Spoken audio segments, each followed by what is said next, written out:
Hello there, and welcome to the Sleepy Science channel. I'm so glad you've found your way here tonight. The world outside may feel loud, busy, always demanding your attention. But here, in this quiet space, things slow down. Here, you can let your mind wander, rest, and explore ideas without effort or strain. Tonight, we're going on a journey beneath the surface of your everyday thoughts. We're descending into the hidden realm of the subconscious mind, that vast, mysterious part of you that works tirelessly while you're awake, asleep, and everywhere in between. The part that remembers things you've forgotten, solves problems while you dream, and quietly shapes the person you are, without you ever realizing it. We'll discover 100 fascinating facts about this invisible guide. Some will surprise you, others will feel oddly familiar, as if you've always known them but never put them into words. And a few may stay with you long after you wake, changing how you see yourself and the world around you. You don't need to remember every detail. You don't need to stay awake for all of it. This is a space where drifting off is not only allowed, it's encouraged. Let the words wash over you like gentle waves, carrying you deeper into rest with each breath. And before we begin, if these quiet nighttime explorations bring you comfort or help you unwind, consider liking and subscribing below, or share your thoughts in the comments. It helps others find their way here too, one peaceful soul at a time. Now, settle in, let your body relax, let your breathing slow, and let's begin our journey into the subconscious mind. Your subconscious mind never sleeps, even when you do. While your conscious awareness fades when you drift into sleep, the subconscious remains alert, processing the day's events, sorting through memories, and maintaining essential functions like breathing and heart rate. It works through problems, rehearses skills, and files away what matters, all without disturbing your rest. Scientists have found that the subconscious doesn't just replay memories, it reorganizes them, strengthening connections and discarding unnecessary details. This is why you sometimes wake with answers to questions you couldn't solve the night before. Your subconscious was working through it while you slept, silently arranging the pieces until they fit. In the quiet hours of night, when the conscious mind finally steps aside, the subconscious takes center stage, performing its invisible work in the depths of your being. 95% of your daily decisions are made subconsciously. From the moment you wake, your subconscious is making thousands of micro-decisions. Which foot to step with first, how much pressure to use when brushing your teeth, the exact moment to brake your car at a red light. These choices happen so seamlessly, you never notice them. Research suggests that the conscious mind can process about 40 to 50 bits of information per second. Impressive. Until you realize the subconscious handles roughly 11 million bits per second. It filters sensory input, manages movement, and guides behavior, all while your conscious mind focuses on a single thought or task. This vast disparity means that most of your life is running on autopilot, driven by patterns and programs stored deep below awareness. The you that you think you are is only a small fraction of the you that actually operates in the world. In this way, the subconscious is like an ocean beneath a boat, vast, unseen, but always carrying you forward. Your subconscious cannot distinguish between reality and imagination. When you vividly imagine an experience, a conversation, a vacation, a moment of success, your subconscious treats it as real. Brain scans show that visualizing an action activates many of the same neural pathways as actually performing it. This is why mental rehearsal works. Athletes who imagine practicing their sport show measurable improvement, even without physical training. But this also means the subconscious absorbs worry and fear with equal power.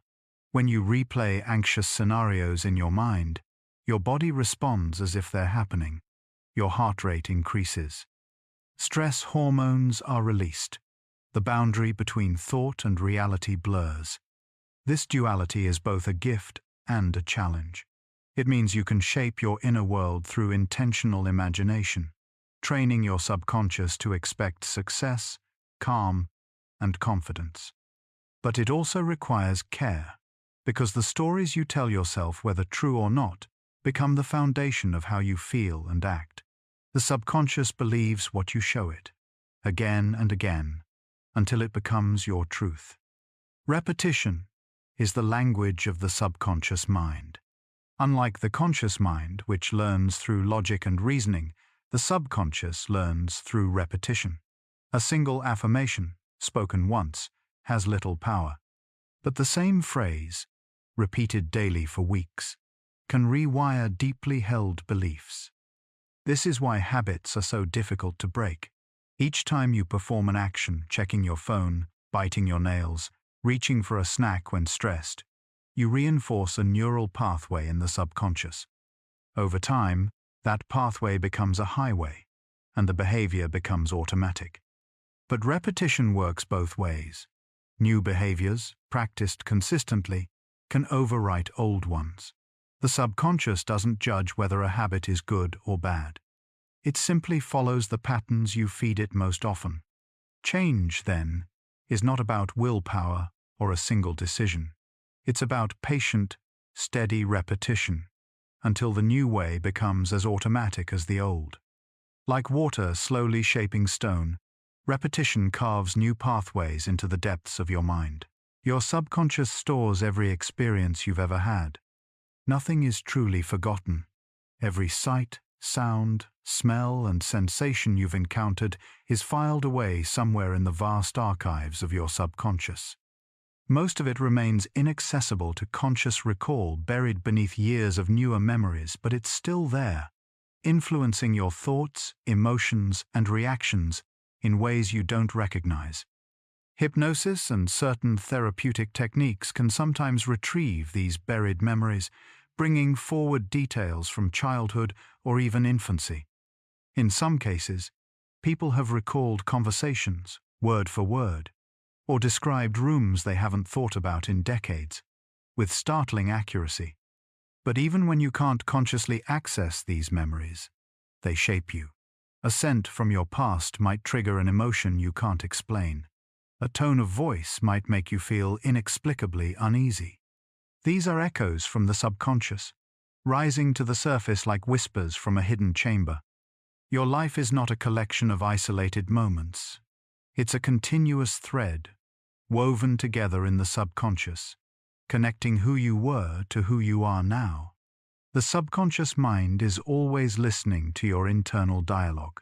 Every thought you think, every word you say to yourself, whether out loud or in the privacy of your mind, is absorbed by the subconscious. It doesn't filter for truth or accuracy. It simply accepts what you tell it as instruction. If you repeatedly tell yourself, "I'm not good enough," the subconscious begins to organize your behavior around that belief. It will steer you away from opportunities, amplify self-doubt, and interpret neutral events as confirmation of your inadequacy. Not because it's cruel, but because it's following the program you've given it. Conversely, if you shift your internal dialogue to something kinder, "I'm learning, I'm capable, I'm doing my best," the subconscious gradually adjusts. It starts seeking evidence to support this new narrative, opening pathways you didn't know existed. This is why self-talk matters far more than most people realize. You are, in a very real sense, programming yourself with every thought. The subconscious is always listening, always learning, always adapting to the story you tell. What you say to yourself in the quiet moments becomes the foundation of who you become. Your subconscious mind controls your body's automatic functions. Right now, as you lie here, your heart is beating. Your lungs are expanding and contracting. Blood is circulating. Cells are repairing. Hormones are being released. And you're not consciously doing any of it.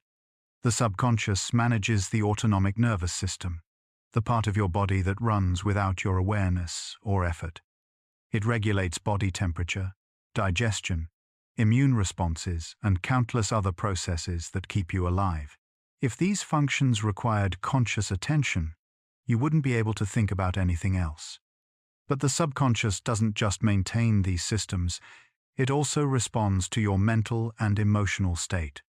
Chronic stress signals the subconscious to keep the body in a state of heightened alert, suppressing immune function and increasing inflammation. Calm, on the other hand, allows the subconscious to shift into repair mode, promoting healing and balance. This means that the state of your mind directly influences the state of your body. The subconscious is the bridge between thought and physiology, translating your inner world into physical reality. In the silence of your breath and the steady rhythm of your heartbeat, the subconscious is always at work, sustaining the life you carry within you. The subconscious mind processes information much faster than conscious thought. Have you ever had a gut feeling about someone the moment you met them, or instinctively swerved to avoid an accident before you consciously registered the danger? That's your subconscious at work, processing information at speeds far beyond conscious awareness. While the conscious mind deliberates, weighs options, and thinks through possibilities, the subconscious draws on patterns, past experiences, and subtle cues to make instant assessments. It reads body language, tone of voice, and micro-expressions in fractions of a second, forming impressions that feel like intuition. This rapid processing is why first impressions are so powerful and so hard to change. The subconscious has already made its judgment before the conscious mind catches up. And once a pattern is established, the subconscious tends to seek information that confirms it, filtering out what doesn't fit. Understanding this can help you be more intentional.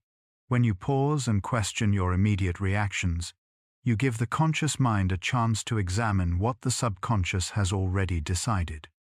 But in moments of true danger, trust the speed of the subconscious. It may know something your conscious mind hasn't yet realized. Your subconscious is deeply influenced by the people around you. Human beings are wired for connection, and the subconscious absorbs the energy, attitudes, and behaviors of those you spend time with. This happens without conscious effort. You begin to mirror speech patterns, adopt similar beliefs, and even take on emotional states from the people closest to you. Psychologists call this emotional contagion, and it's remarkably powerful. Spend time with anxious people, and your own anxiety may rise. Surround yourself with calm, positive individuals, and you'll likely feel more at ease. The subconscious picks up on these signals and adjusts your internal state to match the group. This is why your environment matters so deeply. The subconscious doesn't just respond to your own thoughts, it's constantly influenced by the social atmosphere you inhabit. Over time, this shapes your worldview, your habits, and even your sense of what's possible. Choosing who you spend your time with is, in a very real way, choosing who you become. The subconscious learns from everyone and everything around you, whether you intend it to or not. The subconscious mind is the source of your intuition. Intuition isn't magic. It's the subconscious rapidly synthesizing information, experiences, observations, patterns, and delivering a conclusion before the conscious mind can explain why. It's the feeling that something is off, even when everything looks fine. It's the sudden certainty about a decision, even when logic can't justify it. The subconscious has access to far more information than you consciously perceive. It notices the slight shift in someone's tone, the hesitation in their words, the tension in their posture. It compares these signals to thousands of past experiences, searching for matches, and when it finds one, it sends a signal. Pay attention. Many people dismiss intuition as unreliable, but research shows it's often surprisingly accurate, especially in areas where you have experience. The subconscious has been quietly learning, and its judgments are based on real data, even if you can't articulate the reasoning. Learning to trust your intuition means learning to listen to the subconscious, not blindly, but with curiosity. What is it trying to tell you? What pattern has it recognized that your conscious mind hasn't yet grasped? In the quiet voice of your gut feeling, the subconscious speaks. Your subconscious believes what it sees more than what it hears. Words are important, but images are the native language of the subconscious. When you visualize something vividly, seeing it in your mind's eye with color, detail, and emotion, the subconscious responds far more powerfully than it does to verbal affirmations alone. This is why vision boards, guided imagery, and mental rehearsal can be so effective. The subconscious doesn't distinguish between a real experience and a vividly imagined one. If you consistently visualize yourself succeeding, your subconscious begins preparing your body and mind to match that image. But this also works in reverse. If you constantly replay images of failure, rejection, or danger, the subconscious treats those as blueprints for reality. It adjusts your behavior, your energy, and your expectations to align with what you've shown it. The images you hold in your mind, whether chosen intentionally or absorbed passively, become the templates the subconscious uses to shape your life.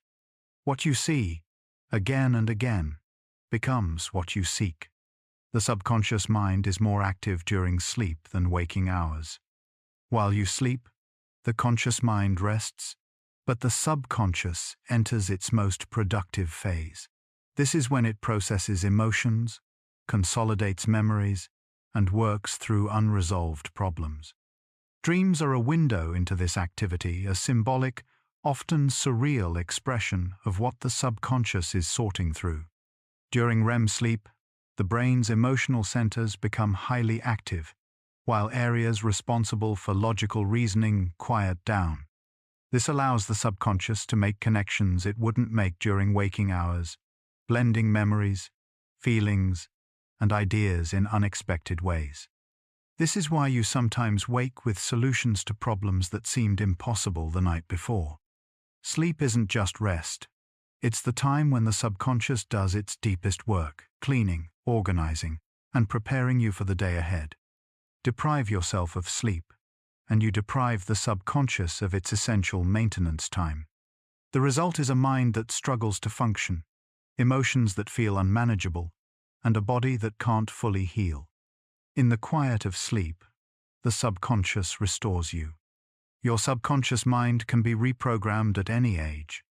For decades, scientists believed that the brain's wiring was mostly fixed after childhood, but research into neuroplasticity has shown that the brain and the subconscious can change throughout your entire life. New neural pathways can form, old patterns can be overwritten, beliefs that felt unchangeable can shift. This reprogramming requires intention and repetition. You cannot simply think your way into new subconscious patterns. You must practice them. Through meditation, visualization, affirmations, and consistent new behaviors, you can gradually teach the subconscious a different way of operating. The process is slow, sometimes frustratingly so, but it works.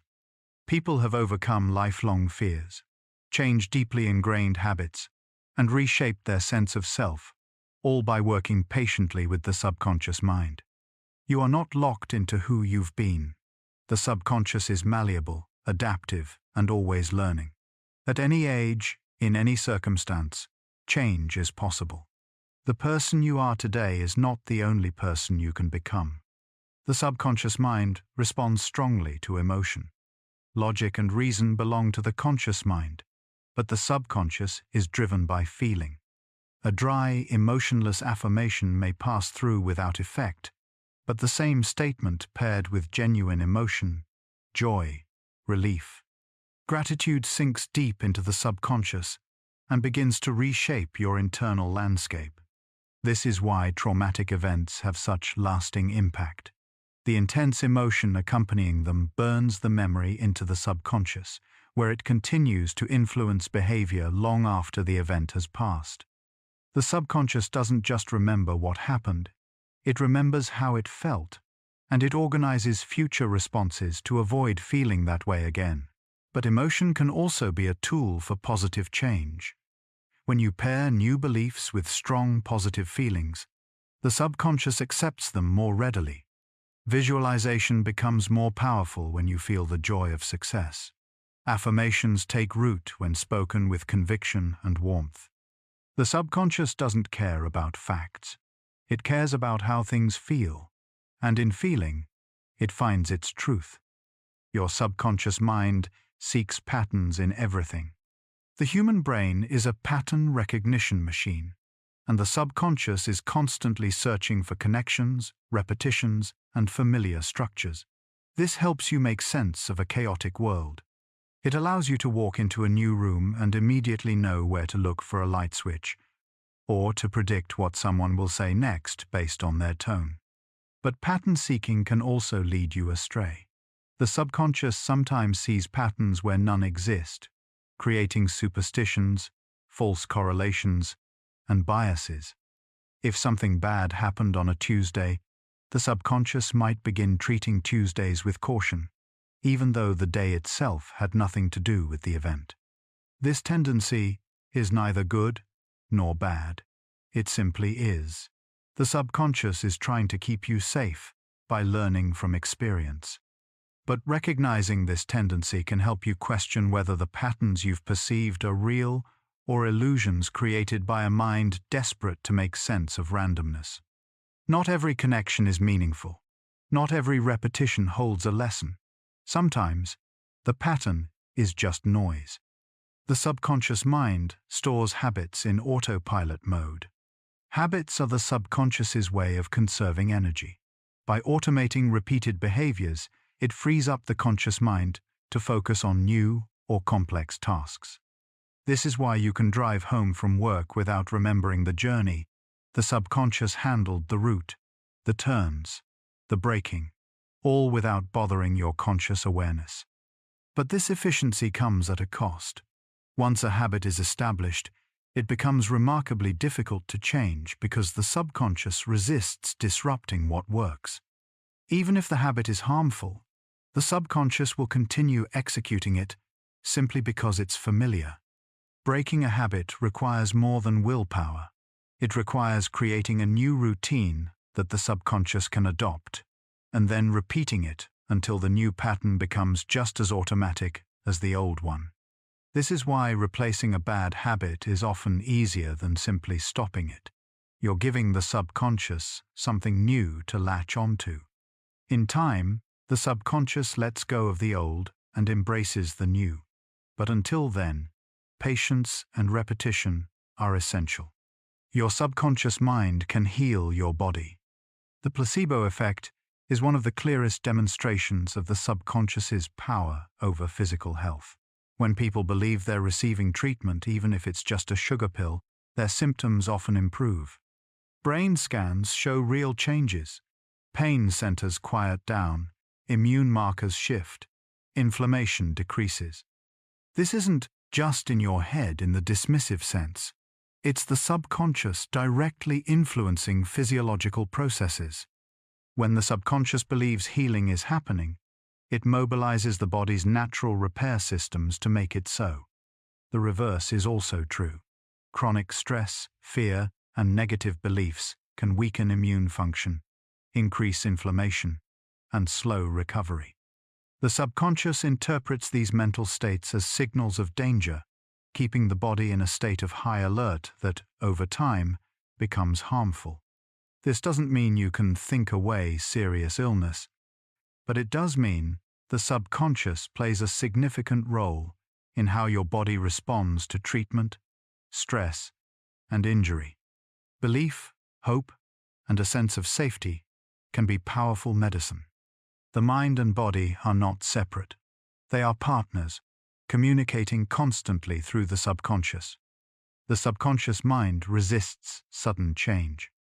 Even when you consciously want to change, the subconscious may push back. This isn't sabotage, it's self-protection. The subconscious values stability and predictability. Anything unfamiliar feels potentially dangerous, so it steers you back toward what's known, even if what's known isn't serving you. This is why New Year's resolutions often fail. The conscious mind sets ambitious goals, but the subconscious hasn't been prepared. It sees the sudden shift as a threat and pulls you back to old patterns where it feels safe. The solution is gradual change. Small, consistent steps give the subconscious time to adjust. Each tiny shift becomes familiar, reducing resistance. Over time, what once felt impossible becomes the new normal. Change is not a leap, it's a series of small steps, each one teaching the subconscious that the new path is safe. Your subconscious interprets metaphors and symbols. Dreams are rarely literal. Instead, they're filled with symbols, images, and scenarios that represent deeper feelings, conflicts, or desires. A house might symbolize the self. Water might represent emotions. Being chased could reflect avoidance of a problem.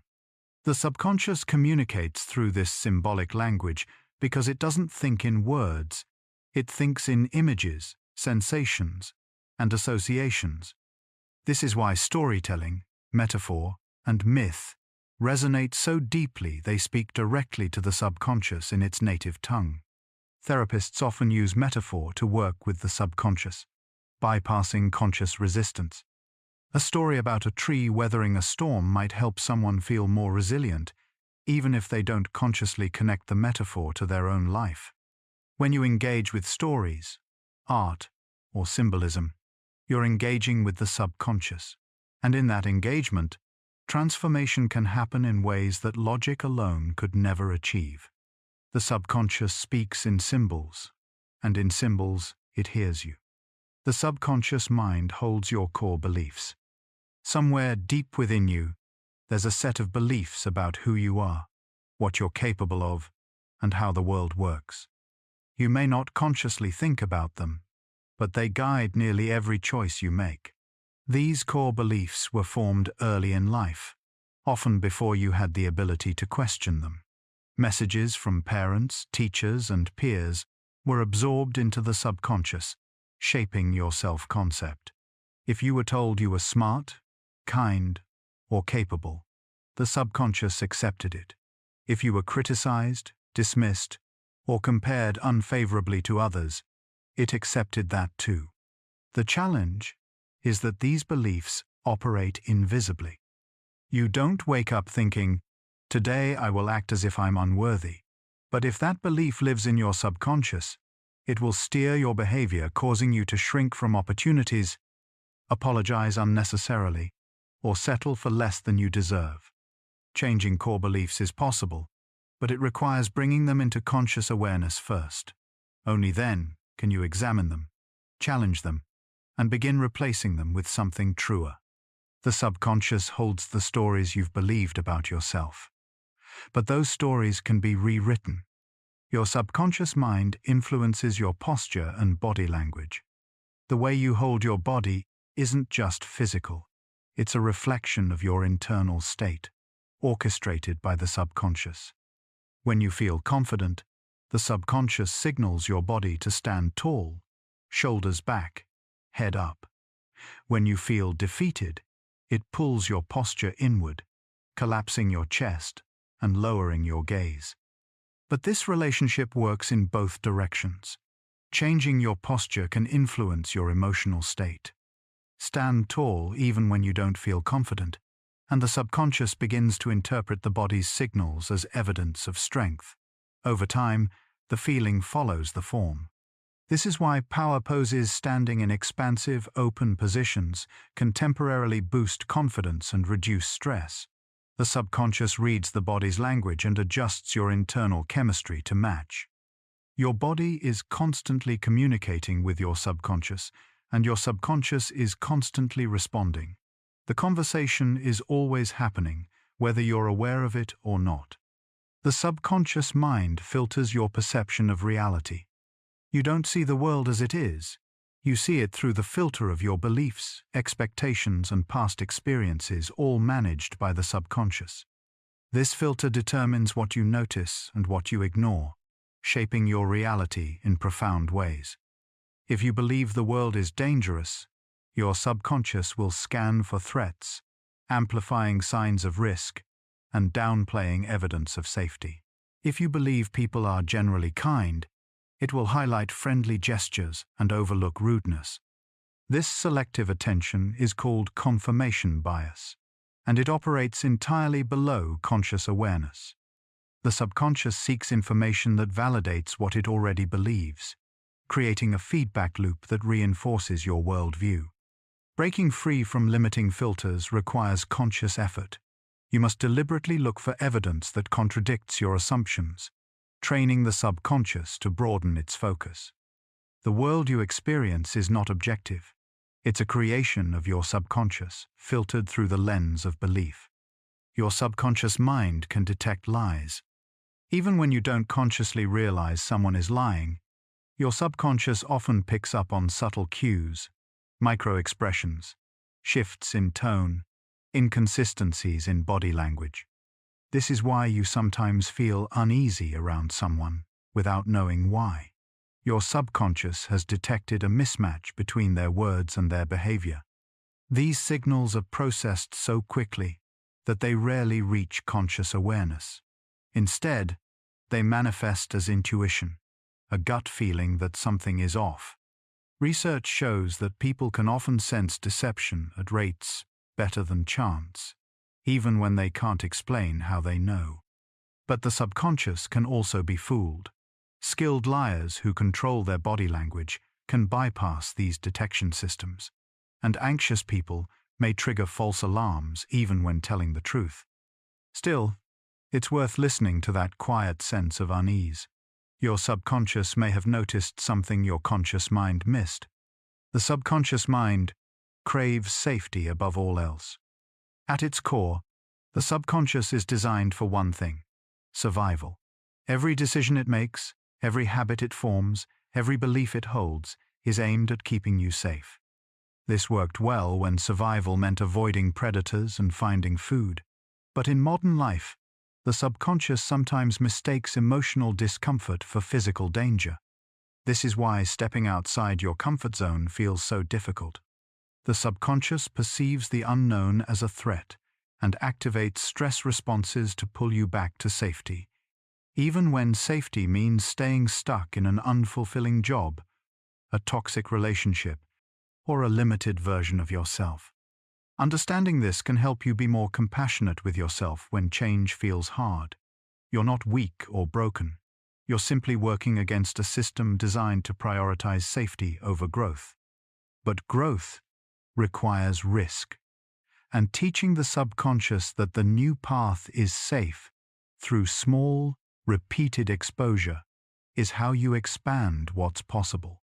The subconscious wants you to survive. It's your job to teach it how to thrive.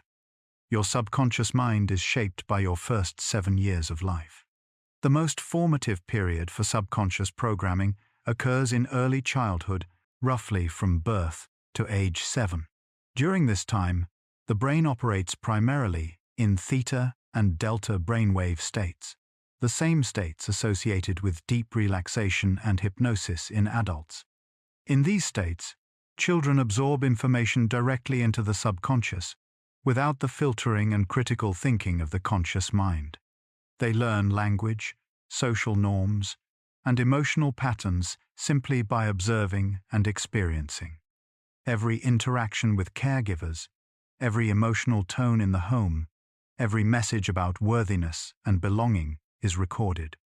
This early programming becomes the foundation of your adult personality. If you were raised in an environment of love and safety, your subconscious learned that the world is trustworthy. If you experienced neglect, criticism, or unpredictability, it learned to be guarded, anxious, or self-protective. You can't change the past, but understanding that much of your subconscious programming was installed before you could choose it can be liberating. It's not your fault.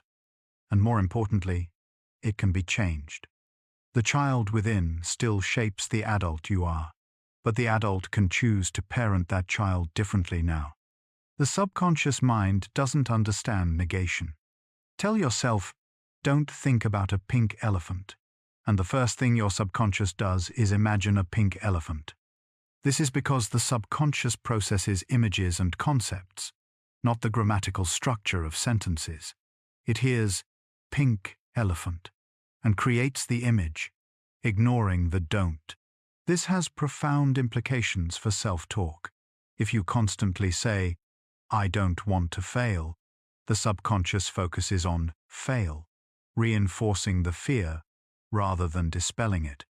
If you say, "I'm not anxious," it hears anxious and keeps that state active. The solution is to phrase things positively. Instead of "don't fail," say "I will succeed."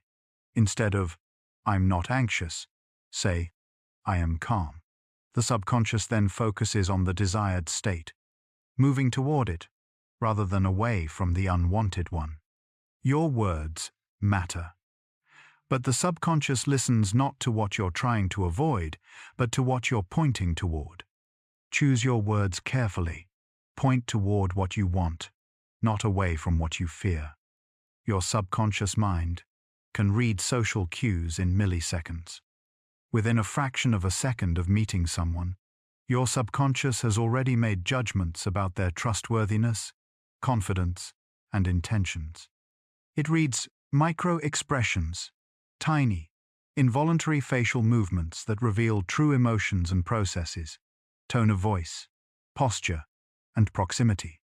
This rapid assessment happens far too quickly for conscious thought. By the time you've said hello, the subconscious has already delivered its verdict in the form of a feeling: comfort, unease, attraction, or distrust. These snap judgments aren't always accurate. They're based on patterns from past experiences, which means biases and stereotypes can influence them. But in many cases, especially when you have experience in a particular social context, these assessments are surprisingly reliable. This is why you should trust your gut about people not blindly, but with awareness. Your subconscious has been reading human behavior your entire life, and it knows more than you consciously realize. In the first moments of meeting, the subconscious has already begun forming the story of who this person might be. The subconscious mind thrives on routine. Routine gives the subconscious a predictable framework, reducing the mental energy needed to navigate daily life. When your morning follows the same sequence: shower, coffee, breakfast, the subconscious handles it effortlessly, freeing your conscious mind for more important decisions. But too much routine can lead to a sense of being stuck. When every day feels the same, the subconscious stops forming distinct memories. Time seems to speed up, and life can feel like it's passing in a blur.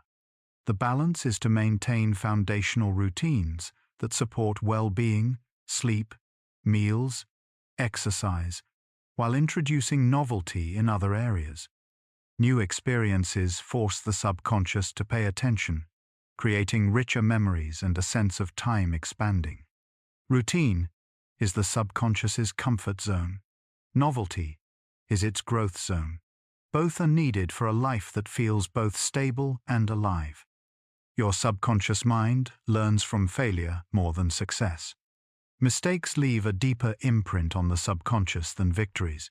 When something goes wrong, the subconscious analyzes what happened, searching for patterns to avoid repeating the error.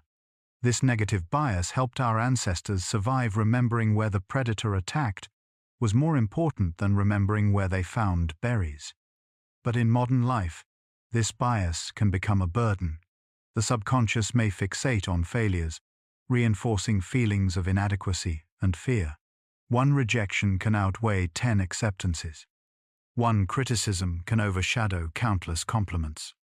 To counteract this, you must consciously direct the subconscious toward positive experiences. Reflect on what went well. Celebrate small wins. Speak kindly to yourself.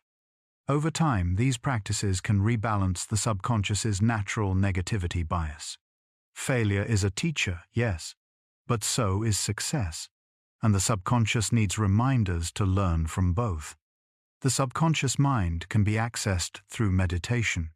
Meditation quiets the conscious mind's chatter, creating space for the subconscious to emerge.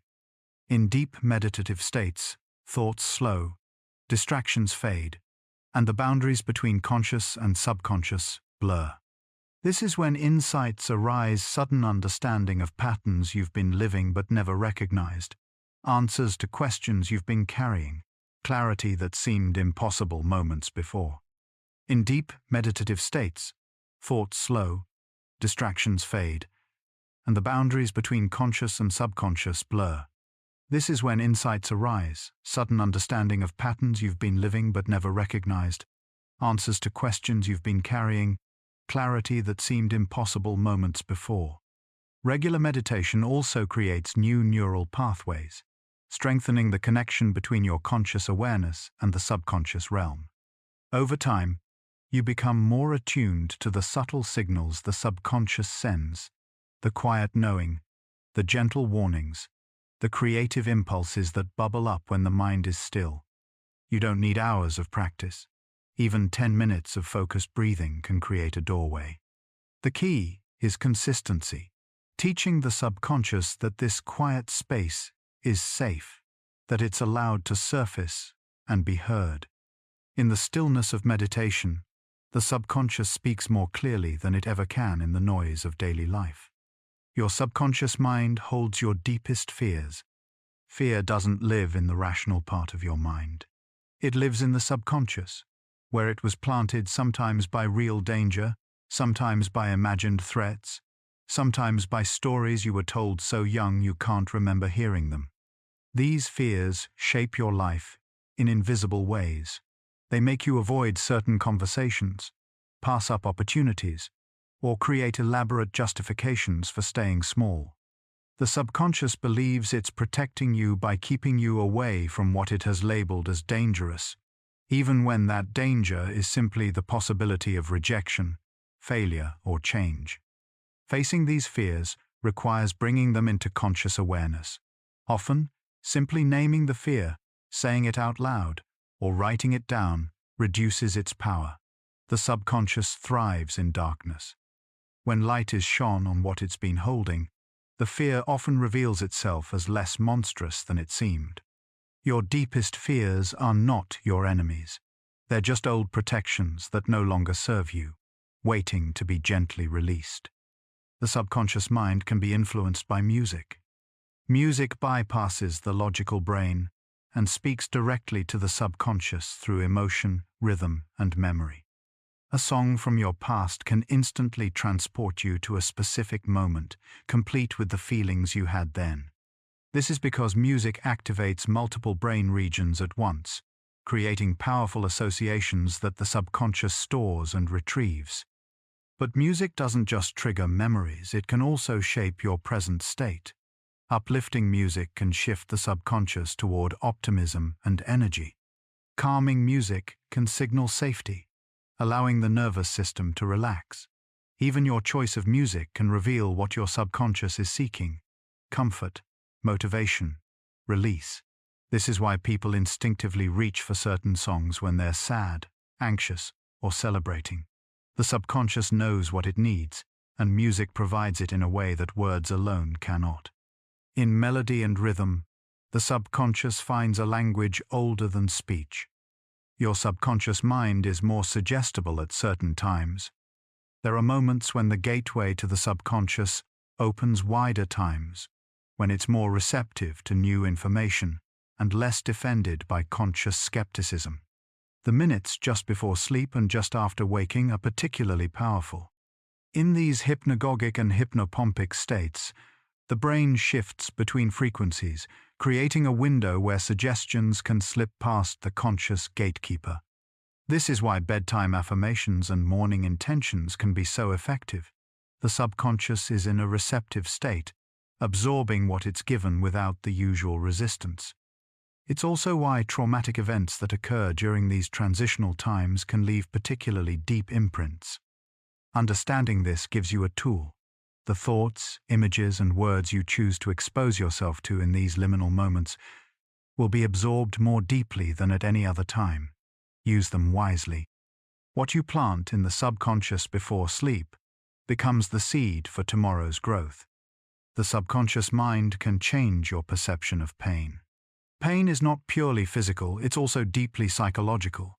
The subconscious interprets pain signals from the body, and that interpretation determines how much discomfort you actually feel. This is why the same injury can hurt more when you're anxious and less when you're distracted or calm. Hypnosis, meditation, and visualization can all teach the subconscious to reinterpret pain signals, reducing their intensity.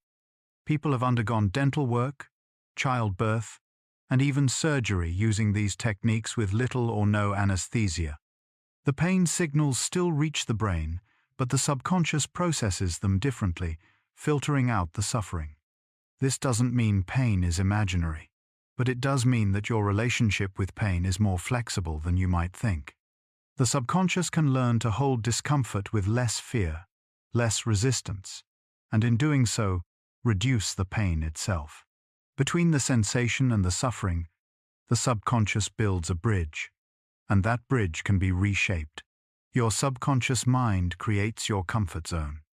The boundaries of what feels safe, familiar, and comfortable are not random. They're carefully constructed by the subconscious based on past experience. Every time you've tried something and it went well, the subconscious expands the comfort zone slightly. Every time something felt threatening or resulted in pain, the boundary contracts. Over time, these boundaries can become so rigid that even the thought of stepping beyond them triggers anxiety. The subconscious, in its effort to protect you, keeps you confined to an increasingly smaller world. But comfort zones are not fixed. They can be expanded gently, gradually, through repeated exposure to what lies just beyond the edge.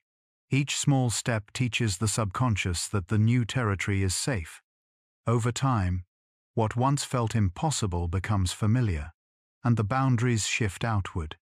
Growth lives just outside your comfort zone. The subconscious needs proof that it's safe to venture there, one small step at a time. The subconscious mind is the keeper of your creativity. Creativity doesn't come from forced conscious effort. It emerges from the subconscious, where ideas connect in unexpected ways, where logic loosens, and where intuition flows freely. This is why the best ideas often arrive in the shower, during a walk, or in the moments just before sleep when the conscious mind relaxes its grip. Artists, writers, and inventors often describe their creative process as channeling something rather than creating it. They're tapping into the subconscious, which has been working on the problem in the background, assembling pieces, testing combinations, until suddenly the solution surfaces, seemingly out of nowhere. You can cultivate this by giving the subconscious space, feed it new experiences, ideas, and perspectives. Then, step back, rest, let the subconscious do its work, without interference. The answers you're seeking may already be forming in the depths, waiting for the right moment to rise. Creativity is not something you force, it's something you allow, by trusting the subconscious to deliver what it's been quietly preparing. Your subconscious mind mirrors your self-image. How you see yourself deep down, beneath the surface, thoughts shapes every aspect of your life. The subconscious takes this self-image and works tirelessly to make reality match it. If you see yourself as unworthy, the subconscious will steer you toward situations that confirm that belief. If you see yourself as capable, it will guide you toward opportunities to prove it. This isn't mystical, it's behavioral. Your self-image influences your posture, your tone of voice, your willingness to take risks, and how you interpret feedback. It creates a self-fulfilling prophecy, where the world reflects back what you've unconsciously projected.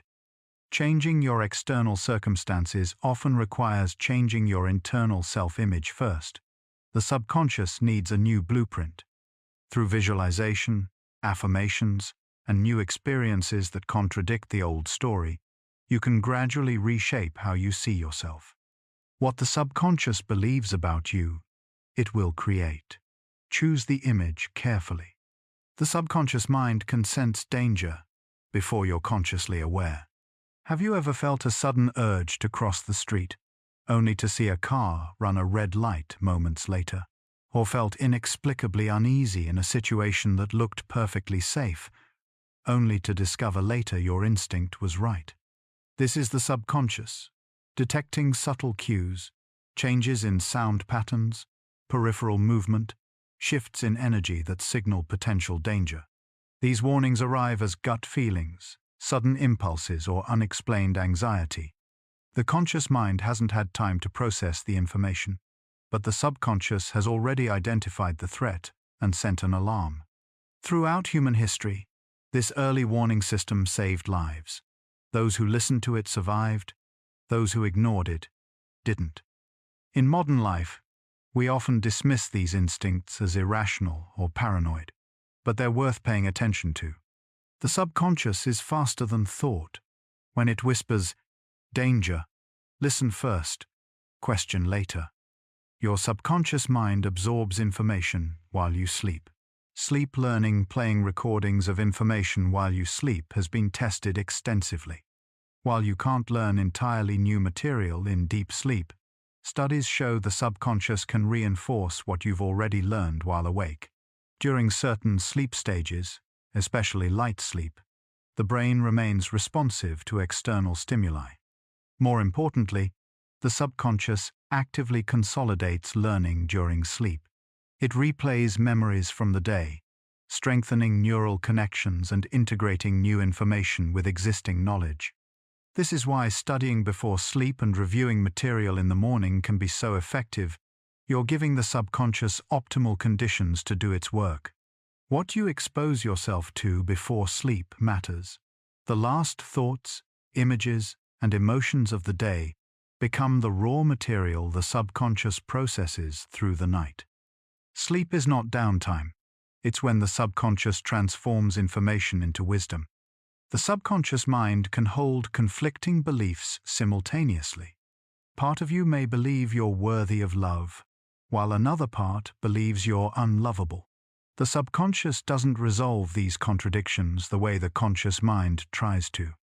It simply holds both, and whichever belief is stronger in a given moment determines how you feel and behave. This internal conflict can be exhausting. You consciously want to pursue a goal, but the subconscious sabotages it because a deeper belief says you don't deserve success.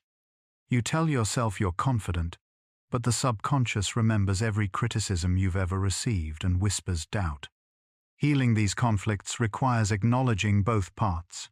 The subconscious developed the limiting belief for a reason, usually protection. Honoring that intention, while gently introducing a new, more empowering belief, can help the subconscious let go of what no longer serves you. You are not broken for feeling contradictory things.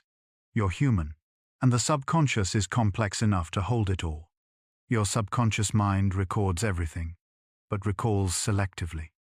Every moment you've lived is stored somewhere in the subconscious, every face, every sound, every fleeting thought. But retrieval is another matter. The subconscious decides what surfaces based on emotional significance, repetition, and relevance to the present moment. This is why you can forget someone's name moments after meeting them, but remember the lyrics to a song you haven't heard in 20 years. The song had emotional weight. The name didn't, at least not yet. Memory is not a filing cabinet where information sits waiting to be retrieved. It's a living, dynamic process, constantly being reconstructed based on what the subconscious deems important now. This means your memory of the past is always changing, shaped by who you are in the present. The subconscious doesn't just store history, it interprets it. The subconscious mind is highly responsive to gratitude. Gratitude shifts the subconscious's focus from what's lacking to what's abundant. When practiced regularly, it trains the subconscious to scan for positive experiences rather than threats. This doesn't mean ignoring problems, it means balancing the negativity bias with intentional appreciation. Brain scans show that gratitude activates the same reward pathways as receiving a gift. The subconscious interprets gratitude as a signal of safety and sufficiency, which in turn reduces stress hormones and promotes well-being. Over time, a gratitude practice rewires the subconscious, making optimism and contentment more automatic. It's not about forcing positivity, it's about teaching the subconscious to notice what's already working. What you appreciate, the subconscious amplifies. What you focus on, grows. Your subconscious mind can detect authenticity. When someone is being genuine, their words, tone, and body language align. When they're lying or hiding something, subtle incongruences appear: a forced smile, a slight hesitation, tension in the voice. The subconscious picks up on these mismatches instantly. This is why you can feel when someone is being fake, even if you can't articulate why. The subconscious has detected the discrepancy and sent a warning. Something doesn't add up. The same principle applies to yourself. When you act in ways that contradict your true values or feelings, the subconscious knows. This creates internal dissonance, a sense of unease that persists until you realign with what feels true. Living authentically isn't just a moral choice. It's a psychological necessity. The subconscious craves coherence between inner truth and outer expression. The subconscious mind learns through imitation. From infancy, the subconscious has been learning by watching others. You absorbed how to walk, talk, express emotions, and navigate social situations simply by observing and mimicking. This imitation happens automatically, without conscious effort. Even as an adult, the subconscious continues this process. Spend time with confident people, and you'll unconsciously adopt their posture and speech patterns. Surround yourself with anxious people, and you'll mirror their tension. This is why mentorship and role models are so powerful. The subconscious learns not just from instructions, but from watching someone embody what you're trying to become. It creates a neural blueprint by observing someone else's success. You become like the people you surround yourself with, not through choice, but through the subconscious's natural tendency to mirror and absorb. Your subconscious mind holds the map of your past relationships. Every relationship you've had with parents, siblings, friends, partners is stored in the subconscious as a template. These templates shape your expectations and behaviors in new relationships, often without your awareness. If your early relationships were marked by abandonment, the subconscious may expect new people to leave, causing you to either cling desperately or push them away preemptively. If you learned that love came with conditions, the subconscious may drive you to earn affection rather than simply receive it. These patterns can feel like personality traits, but they're learned responses. The subconscious is simply following the map it created based on past experiences. Changing relationship patterns requires updating the map, showing the subconscious, through new experiences, that different outcomes are possible. The past shapes your present, but it doesn't have to define your future. The subconscious mind is biologically wired for connection. Humans are social creatures, and the subconscious is deeply attuned to the quality of your relationships. Loneliness registers in the brain. Similarly to physical pain, it's processed as a threat to survival. Connection, on the other hand, activates reward centers and reduces stress. The subconscious constantly monitors your social environment, assessing whether you're included, valued, and safe within your tribe. Even brief moments of exclusion, being left out of a conversation, not receiving a response to a message, can trigger disproportionate emotional reactions because the subconscious interprets social rejection as danger. This wiring served our ancestors well. Belonging to a group meant survival. Today, it means the subconscious still prioritizes connection above many other needs. You're not needy for wanting connection. You're human. The subconscious knows you're built for belonging. Your subconscious mind can be trained through hypnotherapy. Hypnotherapy guides you into a deeply relaxed state, where the conscious mind quiets and the subconscious becomes more accessible. In this state, suggestions can be planted more directly. bypassing the usual skepticism and resistance. It's not mind control, you remain aware and in control throughout. But because the subconscious is more receptive, therapeutic suggestions for quitting smoking, reducing anxiety, or releasing trauma can take root more effectively than conscious willpower alone. Brain imaging shows that hypnosis creates real changes in how the brain processes information. Pain perception decreases, emotional reactivity softens, old patterns loosen. For those open to it, hypnotherapy can be a powerful tool for reprogramming the subconscious, offering access to parts of the mind that are otherwise difficult to reach. The subconscious mind responds to physical touch. Touch is one of the first languages you learned. Before words, before thought, you experience the world through sensation, the warmth of being held, the comfort of a gentle hand. The subconscious stores these associations, and throughout life, touch continues to communicate directly with it. A hug can reduce cortisol levels, signaling to the subconscious that you're safe. A reassuring touch on the shoulder can calm anxiety faster than words. Even self-touch, placing a hand on your heart, wrapping your arms around yourself, can soothe the subconscious during difficult moments. The absence of touch has the opposite effect. Without physical connection, the subconscious can interpret the world as cold and unsafe, increasing feelings of isolation and distress. Touch is not a luxury, it's a necessity, written into the subconscious as a language of safety and love. Your subconscious mind creates your reality through attention. Where your attention goes, your energy flows, and the subconscious directs your attention based on its priorities. If it believes the world is dangerous, it will highlight threats, causing you to see problems everywhere. If it believes in possibility, it will notice opportunities you might otherwise miss. This selective attention shapes your experience of reality. Two people can walk through the same city and have completely different experiences based on what their subconscious is primed to notice. This is why shifting your internal state changes your external world. You're not creating new circumstances out of thin air, you're training the subconscious to see what was always there. Reality is not fixed.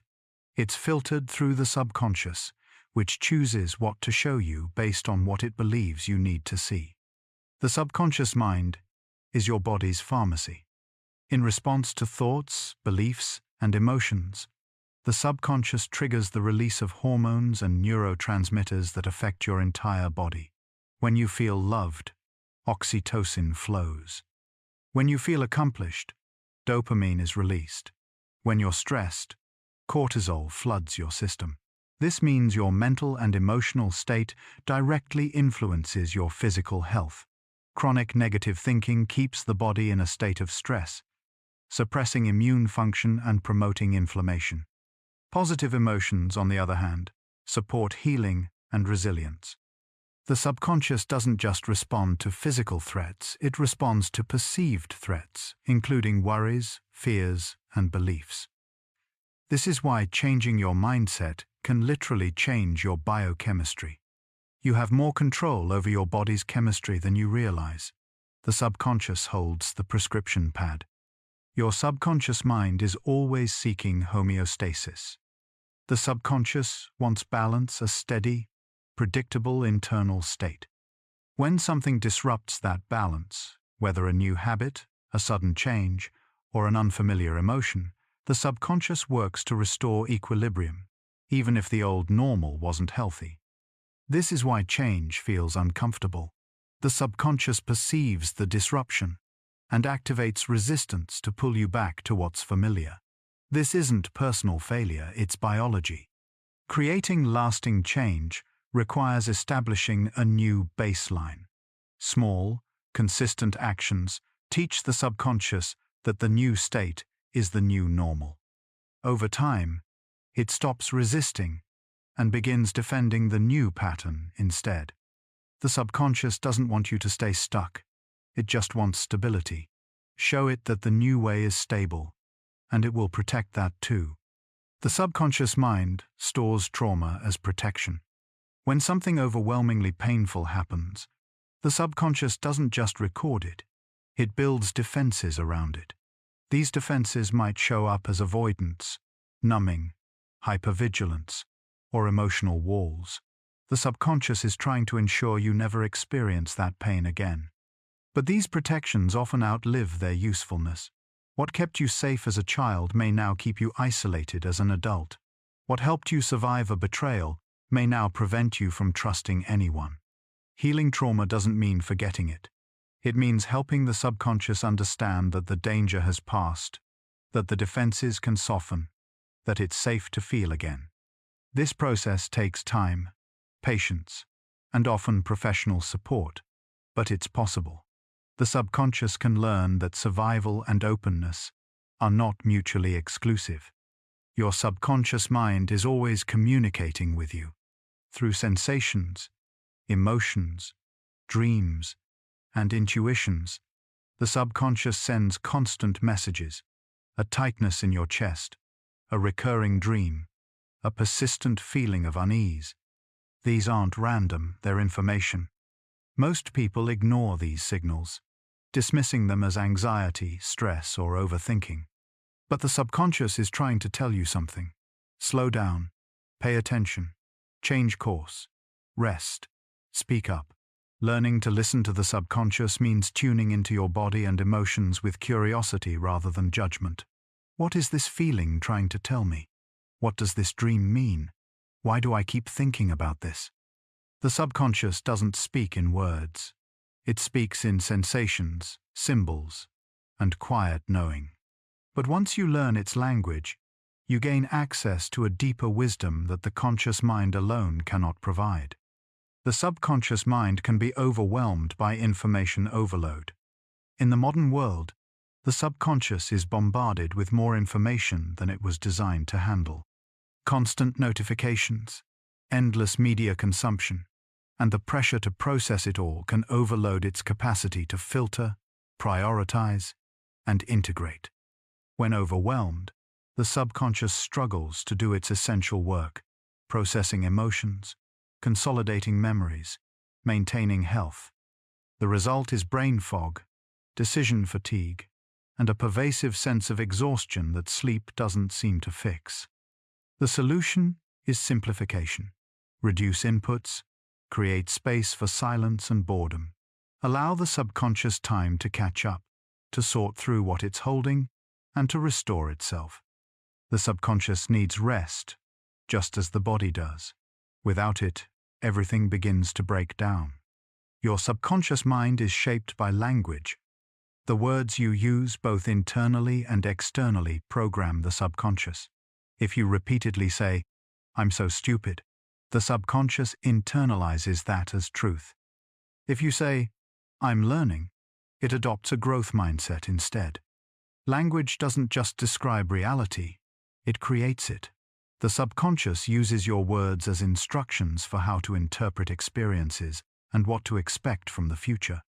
This is why the advice to speak kindly to yourself is more than feel-good philosophy. It's a practical technique for reprogramming the subconscious. Change your language, and over time, you change your beliefs. Words are spells. The subconscious listens to every one. The subconscious mind holds your unexpressed emotions. Emotions that aren't fully felt and processed don't disappear. They're stored in the subconscious, and often in the body. Grief, you never let yourself cry. Anger, you swallowed to keep the peace. Joy, you didn't let yourself fully feel because it seemed inappropriate.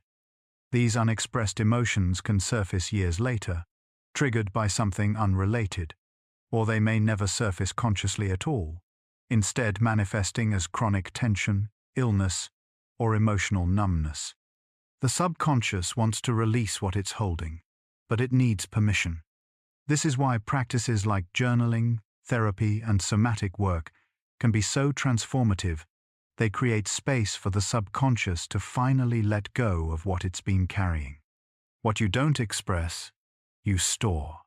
And what you store eventually demands to be released.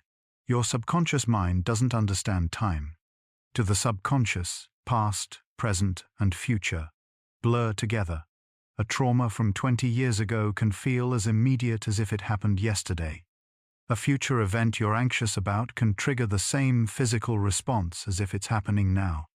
This timelessness is why old wounds can resurface with surprising intensity, and why visualization of future success can feel so real. The subconscious experiences both as present moment reality. Understanding this can help you be more compassionate with yourself. When past pain surfaces, it's not because you're weak or haven't healed. It's because the subconscious doesn't recognize that the danger has passed. It needs gentle reminding. That was then, this is now. You're safe. In the subconscious, all moments exist at once, layered and alive. The subconscious mind can hold generational patterns. Some of the beliefs and behaviors you carry weren't formed by your own experiences. They were passed down. Family patterns of anxiety, scarcity, stoicism, or perfectionism can be absorbed from parents and grandparents, encoded in the subconscious before you were old enough to question them. Epigenetics research suggests that trauma can even be inherited biologically, affecting how genes are expressed across generations. The fears your ancestors carried may live in your subconscious, influencing how you respond to stress and safety. But you're not doomed to repeat these patterns. Awareness is the first step toward breaking the cycle. By consciously choosing different responses, you can offer your subconscious a new template, one that future generations may inherit instead. You carry the past within you, but you also carry the power to heal it. Your subconscious mind is constantly predicting the future. The subconscious is not just responding to what's happening, it's constantly forecasting what's about to happen. Based on past patterns and current cues, it generates predictions and prepares your body and mind to respond. This is why you can catch a falling object without consciously thinking about it. The subconscious predicted the trajectory and initiated movement before your conscious awareness caught up. But these predictions can also create self-fulfilling prophecies. If the subconscious expects rejection, it may cause you to act defensively, which then provokes the very rejection you feared. Your expectations shape your experience because the subconscious works to make its predictions come true. This is both a challenge and an opportunity. By shifting your expectations, you change what the subconscious prepares you for. The future you experience is partly created by the future your subconscious expects. The subconscious mind is the source of your habits. Every habit, good or bad, is a program running in the subconscious. Once established, habits require almost no conscious effort to execute. This is incredibly efficient, but it also means that unwanted behaviors can feel nearly impossible to stop. The key to changing habits is not willpower, but rewiring. The subconscious needs a new routine to replace the old one. Identify the cue that triggers the habit. Keep the same cue, but change the response. Over time, the new behavior becomes as automatic as the old. Patience is essential. The subconscious doesn't change overnight, but with consistency, the new pattern will eventually overwrite the old, and what once required effort will become effortless. Habits are the subconscious on autopilot. Changing them means updating the code. Your subconscious mind creates your sense of identity. Who you think you are is not a fixed truth. It's a story the subconscious has been telling since you were young. Shy, confident, anxious, capable. These labels became part of your identity because they were reinforced by experience and repetition. But identity is more fluid than it feels. The subconscious can adopt new stories if given enough evidence. This is why trying on new behaviors, even when they feel foreign, can eventually shift your sense of self. The person you were 5 years ago is not who you are now. The person you are now is not who you'll be 5 years from now. Identity is constantly being rewritten by the subconscious, shaped by the experiences you choose and the stories you tell. You are not a fixed thing. You're a work in progress, always becoming. The subconscious mind holds the blueprint for your health. Beyond managing automatic functions, the subconscious influences how your body responds to illness and healing. Beliefs about your health, whether you see yourself as strong or fragile, resilient or vulnerable, affect immune function, inflammation levels, and recovery rates. The mind-body connection is not mystical, it's biological. The subconscious translates thoughts and emotions into physical signals, influencing every system in the body.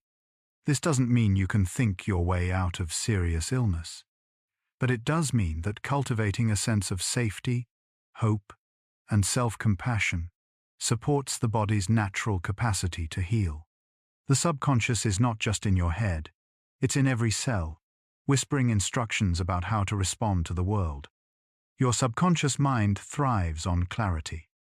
Vague goals and unclear intentions confuse the subconscious. I want to be happy gives it nothing to work with. But I want to feel calm in the morning, connected to the people I love, and engaged in meaningful work provides direction. The more specific you are about what you want, the better the subconscious can steer you toward it. It needs a clear target, a vivid image, a felt sense of the desired outcome. This is why visualization works. It's not magic, it's giving the subconscious a detailed blueprint to follow. When the subconscious knows what you're aiming for, it can begin organizing your behavior, attention, and energy to make it happen. Clarity is power. The subconscious can't help you reach a destination you haven't defined. The subconscious mind is your inner child. Much of what the subconscious holds was formed when you were young, when you didn't have the capacity to question or reframe what you were learning. The fears, beliefs, and wounds from childhood still live in the subconscious, influencing how you feel and behave as an adult. This is why healing often involves reparenting yourself, offering the reassurance, safety, and compassion that the subconscious, your inner child, may not have received. When you speak kindly to yourself, you're speaking to that younger part of you that's still listening. The subconscious doesn't know you're grown now. It's still trying to protect the child you were, using the only tools it had then. Healing means showing the subconscious that you're safe now, that you can handle what the child couldn't. Your subconscious mind learns through contrast. The subconscious understands concepts by comparing opposites. You learn what hot means by experiencing cold. You understand success in relation to failure. This is why failure is such a powerful teacher. It creates the contrast. The subconscious needs to understand what works and what doesn't. Without struggle, there's no growth. Without darkness, light has no meaning. The subconscious needs both sides of the spectrum to build understanding. This doesn't mean you should seek out pain, but it does mean you can reframe difficulty as information. Every challenge teaches the subconscious something valuable, even if it doesn't feel that way in the moment. Life's contrasts are not punishments. They're the subconscious's curriculum. The subconscious mind is deeply influenced by your environment. Your surroundings, the colors, sounds, scents, and even the level of clutter constantly shape your subconscious state. A chaotic environment signals disorder to the subconscious, making it harder to feel calm. A clean, organized space communicates safety and control, allowing the subconscious to relax. This is why changing your environment can shift your mental state so dramatically. The same task feels different in a bright, airy room versus a dark, cramped space. The subconscious absorbs these environmental cues and adjusts your mood, energy, and focus accordingly. You can use this to your advantage. Create spaces that support the states you want to cultivate. A peaceful bedroom for rest, an inspiring workspace for creativity, a welcoming home for connection. The subconscious is always reading the room. Make sure the room is telling it the right story. Your subconscious mind holds your deepest desires. Beneath the surface goals and everyday wants, there are deeper longings, the things your soul truly craves. To be seen, to belong, to create something meaningful, to feel free. The subconscious knows these desires, even when the conscious mind has buried them under practicality and fear. These core desires drive your behavior in subtle ways. A longing for freedom might show up as restlessness in a stable job. A need for belonging might manifest as people-pleasing. The subconscious is always trying to fulfill these deeper needs, even if it's going about it in ways that don't serve you. Connecting with these core desires requires quiet introspection. Ask yourself, what do I truly want, beneath what I think I should want? The answer often lives in the subconscious, waiting to be heard. Your deepest desires are not selfish. They're signposts pointing toward your most authentic life. The subconscious mind can be accessed through breathwork. Breath is a bridge between conscious and subconscious. While breathing happens automatically, you can also control it consciously. By deliberately changing your breath, slowing it down, deepening it, or using specific patterns, you can signal the subconscious to shift states. Slow, deep breathing tells the subconscious that you're safe, activating the parasympathetic nervous system and promoting calm. Rapid breathing can energize or, in controlled settings like breathwork therapy, release stored emotions from the subconscious. Ancient practices like pranayama and modern techniques like holotropic breathwork use breath to access subconscious material memories, emotions, insights that are normally hidden from conscious awareness. Your breath is a remote control for your subconscious state. Learn to use it, and you have a tool you carry everywhere. Your subconscious mind is shaped by your earliest attachments. The way your caregivers responded to you as an infant shaped your subconscious understanding of relationships, safety, and worthiness. If your needs were met consistently, the subconscious learned that the world is safe and people are reliable. If care was inconsistent or absent, it learned to be vigilant, anxious, or avoidant. These attachment patterns become templates that the subconscious applies to all future relationships. Secure attachment leads to trust and healthy boundaries. Insecure attachment leads to patterns of clinging, distancing, or expecting abandonment. Understanding your attachment style is not about blame, it's about awareness. With that awareness, you can begin to rewire the subconscious, creating new experiences of safety and connection that update the old template. The patterns formed in infancy don't have to govern your entire life. They can be gently, gradually changed. The subconscious mind responds powerfully to ritual. Rituals repeated. Intentional actions communicate directly with the subconscious. They create a sense of order, meaning, and control. Lighting a candle before meditation, brewing tea a certain way, or following a specific bedtime routine all signal to the subconscious that something important is happening. Rituals mark transitions. They help the subconscious shift from one state to another, from work mode to rest mode, from chaos to calm, from ordinary to sacred. Without these markers, the subconscious can feel untethered, unsure of what's expected. Creating personal rituals gives the subconscious structure and meaning. They don't have to be elaborate. Even small, consistent actions, 3 deep breaths before starting work, placing your hand on your heart when you're anxious, can become powerful anchors. Ritual is the subconscious's way of making meaning from repetition.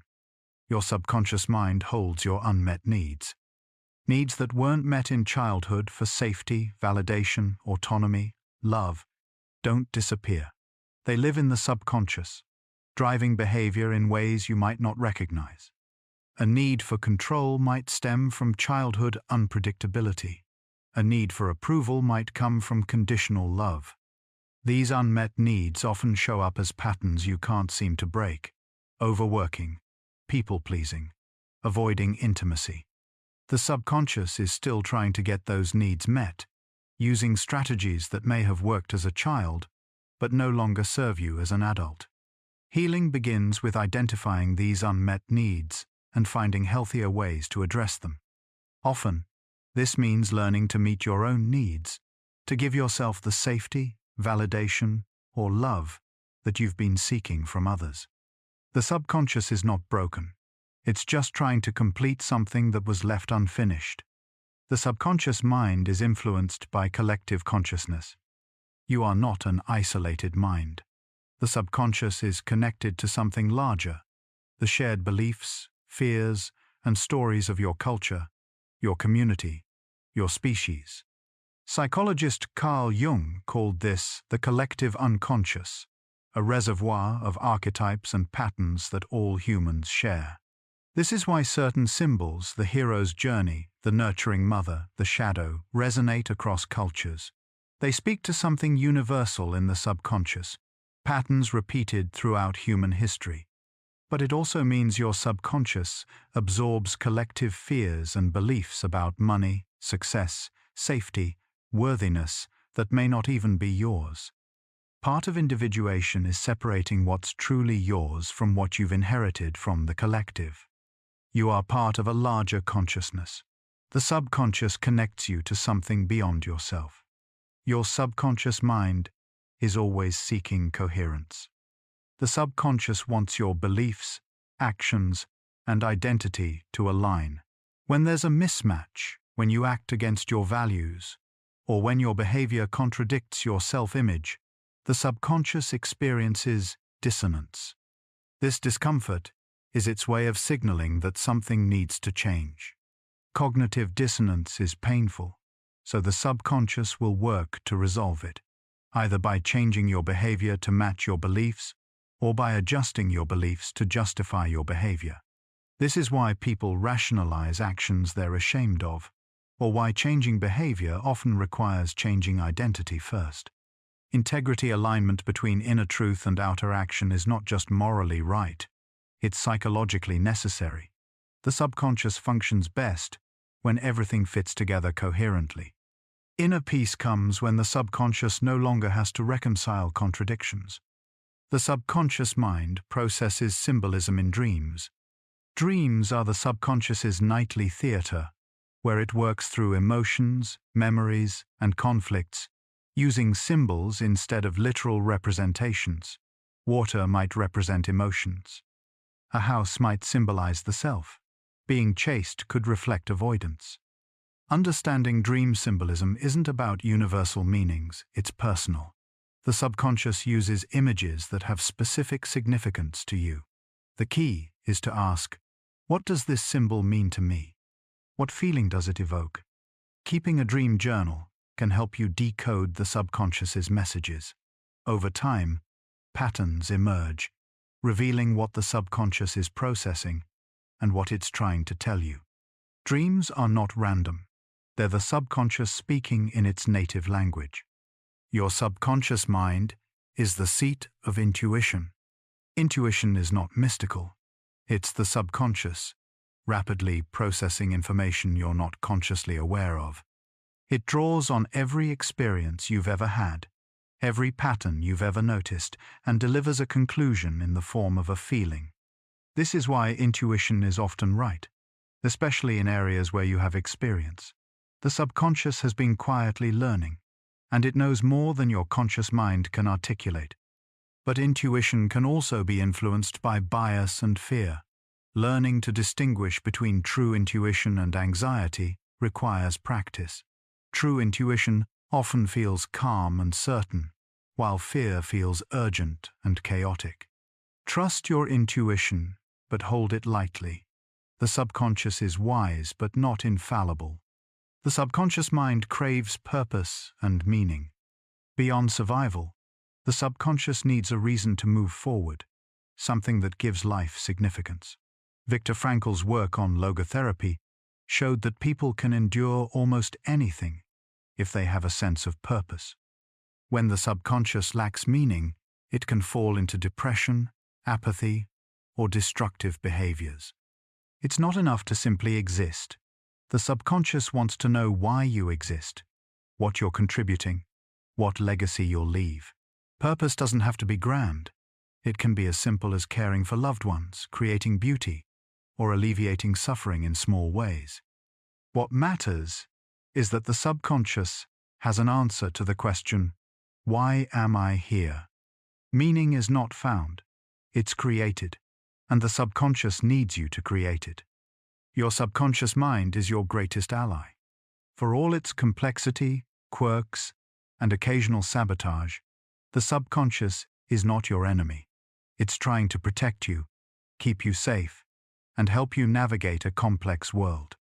Every defense mechanism, every fear, every resistance is rooted in an intention to help.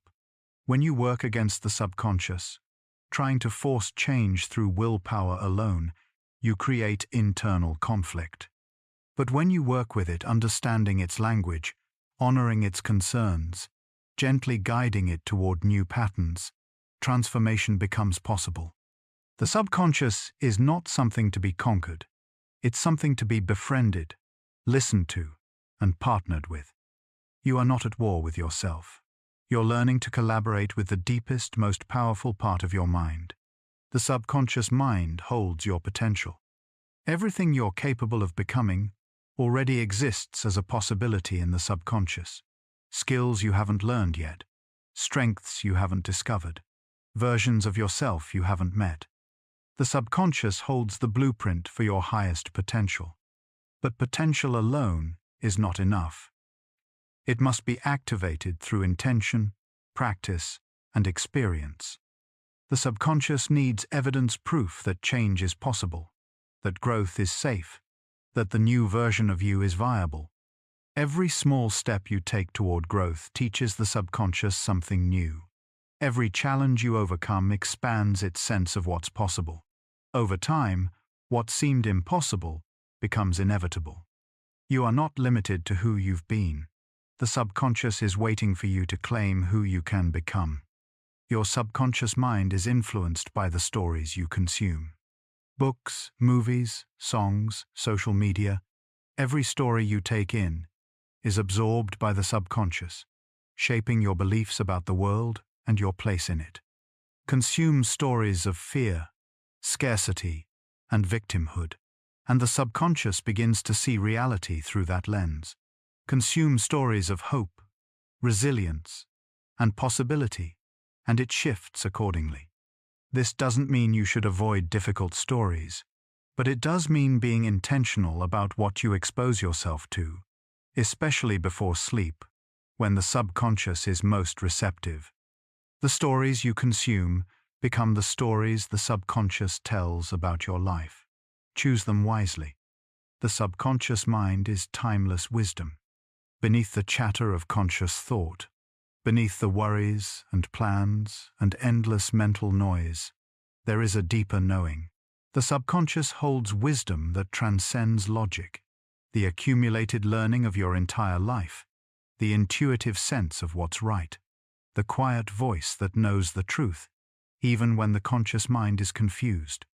Accessing this wisdom requires silence. Meditation, contemplation, time in nature, practices that quiet the conscious mind create space for the subconscious to speak. And when it does, it often delivers exactly what you need to hear. You already know the answers to most of your questions. They're just buried in the subconscious, waiting for you to get quiet enough to hear them. Your subconscious mind can change your facial expressions. The emotions held in the subconscious show up in your face, often without you realizing it. Chronic stress creates tension in the jaw and forehead. Suppressed sadness pulls the corners of your mouth down. Unconscious anger tightens the eyes. Over time, these micro-expressions become permanent features, literally shaping your face. But the reverse is also true. Changing your expression can change your emotional state. Softening your jaw releases held tension. Gently lifting the corners of your mouth signals safety to the subconscious. Your face is a map of what the subconscious is holding. And by consciously relaxing it, you can help the subconscious release what it no longer needs to carry. The subconscious mind responds to gratitude practices. When you deliberately focus on what you're grateful for, You train the subconscious to notice the good in your life. Over time, this practice shifts the default setting from scanning for threats to seeking moments of beauty, connection, and abundance. Gratitude doesn't erase problems, but it balances the subconscious's natural negativity bias, creating a more accurate and more peaceful perception of reality. Even in difficult times, there are small things to appreciate: a warm drink, a kind word, the breath in your lungs. The subconscious needs to be reminded of these, or it will overlook them entirely. What you practice, you become. Practice gratitude, and the subconscious learns to live there. Your subconscious mind is constantly reorganizing itself. The subconscious is not static. Every experience, every new piece of information, every shift in perspective causes it to reorganize, strengthening some neural pathways, weakening others, creating new connections. This neuroplasticity means you are always changing, whether you intend to or not. The question is, are you changing in the direction you want, or are you reinforcing patterns that no longer serve you? By becoming conscious of what you're feeding the subconscious, the thoughts, experiences, and environments you expose it to, you can guide the reorganization in a more intentional direction. You are not fixed. You are fluid. And the subconscious is always rewriting itself based on what you give it. The subconscious mind holds your relationship with time. How you perceive time, whether it feels abundant or scarce, whether you're always rushing or able to savor moments, is largely determined by the subconscious. If the subconscious believes there's never enough time, it will keep you in a perpetual state of urgency. This relationship with time is often formed early. If your childhood was chaotic, the subconscious may have learned that you must always be alert, always moving, never resting. If it was spacious, you may have a more relaxed sense of time's passage. Changing your relationship with time requires slowing down deliberately, teaching the subconscious that there is enough time, that rest is safe, that you don't have to rush through your life. Time is not your enemy. The subconscious just needs to be reminded of that. Your subconscious mind is shaped by repetition, not intensity. A single powerful experience can leave an impression, especially if it's traumatic. But lasting change in the subconscious comes from repetition's small, consistent actions repeated over time. This is why crash diets fail and gradual lifestyle changes succeed. Why reading one self-help book doesn't transform you, but a daily meditation practice can. The subconscious learns through repetition, not through one-time events. If you want to change, commit to small, daily practices. The subconscious will gradually adapt, and what once required effort will eventually become automatic. Change is not a moment. It's 1,000 small moments, accumulated over time.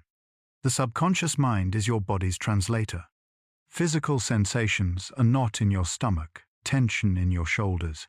A racing heart are the subconscious's way of communicating emotional states. It translates feelings into bodily sensations because the body is easier to notice than abstract emotions. Learning to read these signals can give you valuable information about what the subconscious is experiencing. Tightness in the chest might signal anxiety. A sinking feeling might indicate sadness. A sense of lightness might reflect joy.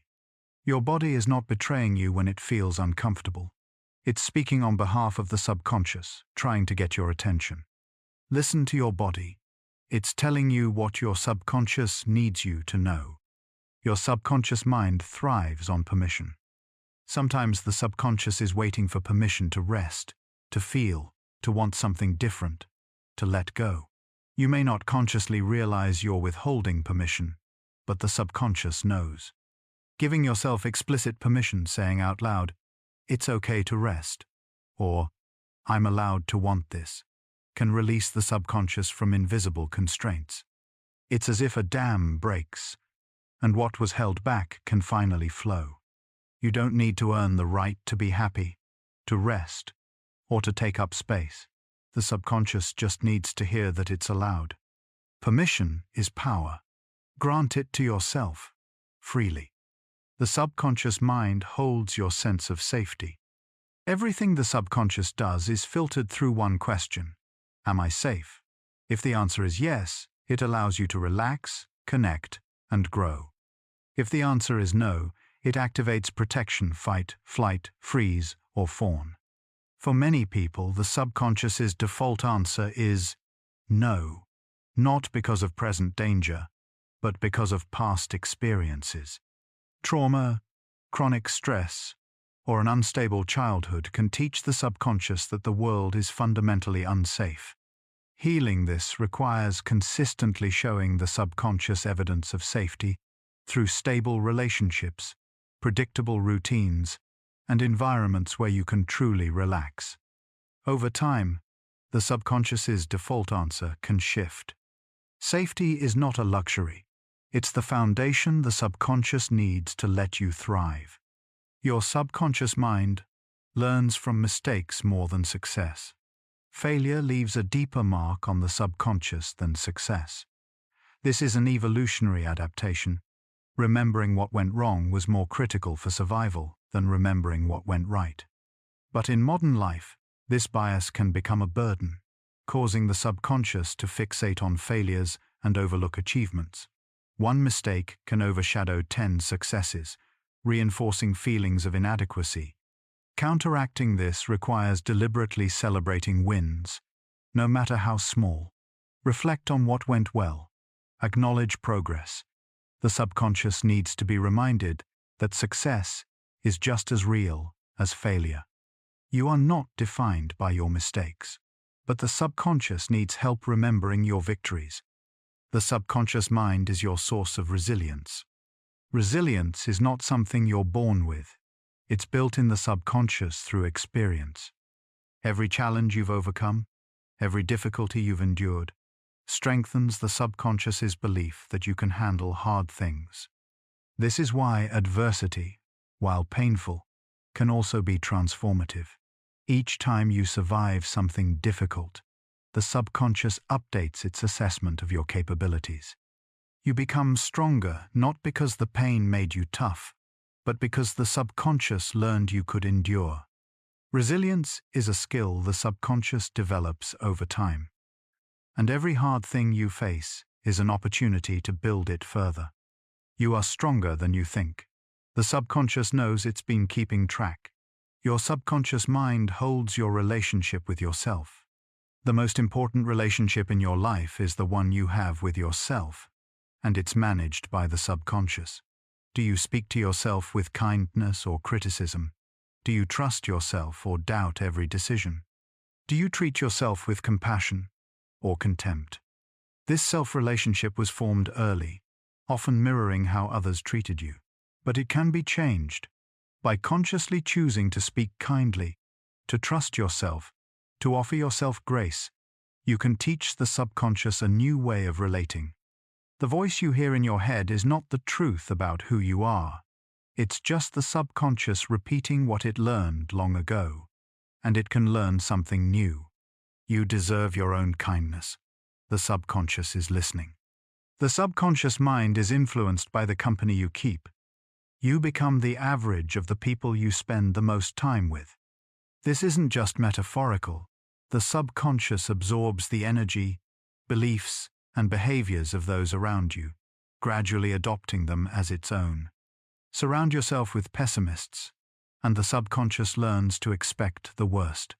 Surround yourself with people who believe in possibility, and it begins to see opportunities everywhere. This doesn't mean you should abandon everyone who struggles, but it does mean being intentional about who has regular access to your inner world. The subconscious is always learning from your environment. Choose your circle carefully. The subconscious is shaped by the company it keeps. Your subconscious mind can be healed through compassion. Many of the wounds held in the subconscious, shame, fear, unworthiness, cannot be fixed through logic or willpower. They can only be healed through compassion. When you meet these wounded parts with understanding rather than judgment, when you offer yourself the tenderness you needed but didn't receive, something shifts in the subconscious. It begins to release what it's been holding. softening the defenses it built so long ago. Self-compassion is not self-indulgence. It's a form of emotional first aid, tending to the injuries the subconscious has carried for years. The subconscious doesn't need to be fixed. It needs to be held. The subconscious mind holds your unfinished business. Conversations you never had, goodbyes you never got to say, apologies never given or received. These incomplete experiences live in the subconscious, creating a sense of lingering unrest. The subconscious wants closure, but closure doesn't always require the other person. You can write the letter you'll never send. You can speak the words aloud in an empty room. You can forgive, or release, or grieve, entirely on your own.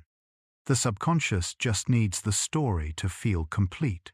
Once it does, it can finally let go. What's unfinished doesn't have to stay that way forever. Your subconscious mind is the bridge between body and soul. The subconscious is where the physical and the spiritual meet, where thoughts become sensations, where beliefs shape biology, where the soul's longings translate into bodily impulses. It's the part of you that knows things your conscious mind doesn't, that feels truths your logic can't explain, that connects you to something larger than yourself. Whether you call it intuition, instinct, or inner knowing, the subconscious is the voice of something deeper, a wisdom that transcends the individual self and taps into the collective, the archetypal, the eternal. You are more than your conscious thoughts. The subconscious connects you to the mystery. The subconscious mind is always learning. Even now, as you rest here, the subconscious is at work, integrating what you've heard, connecting ideas, storing what matters.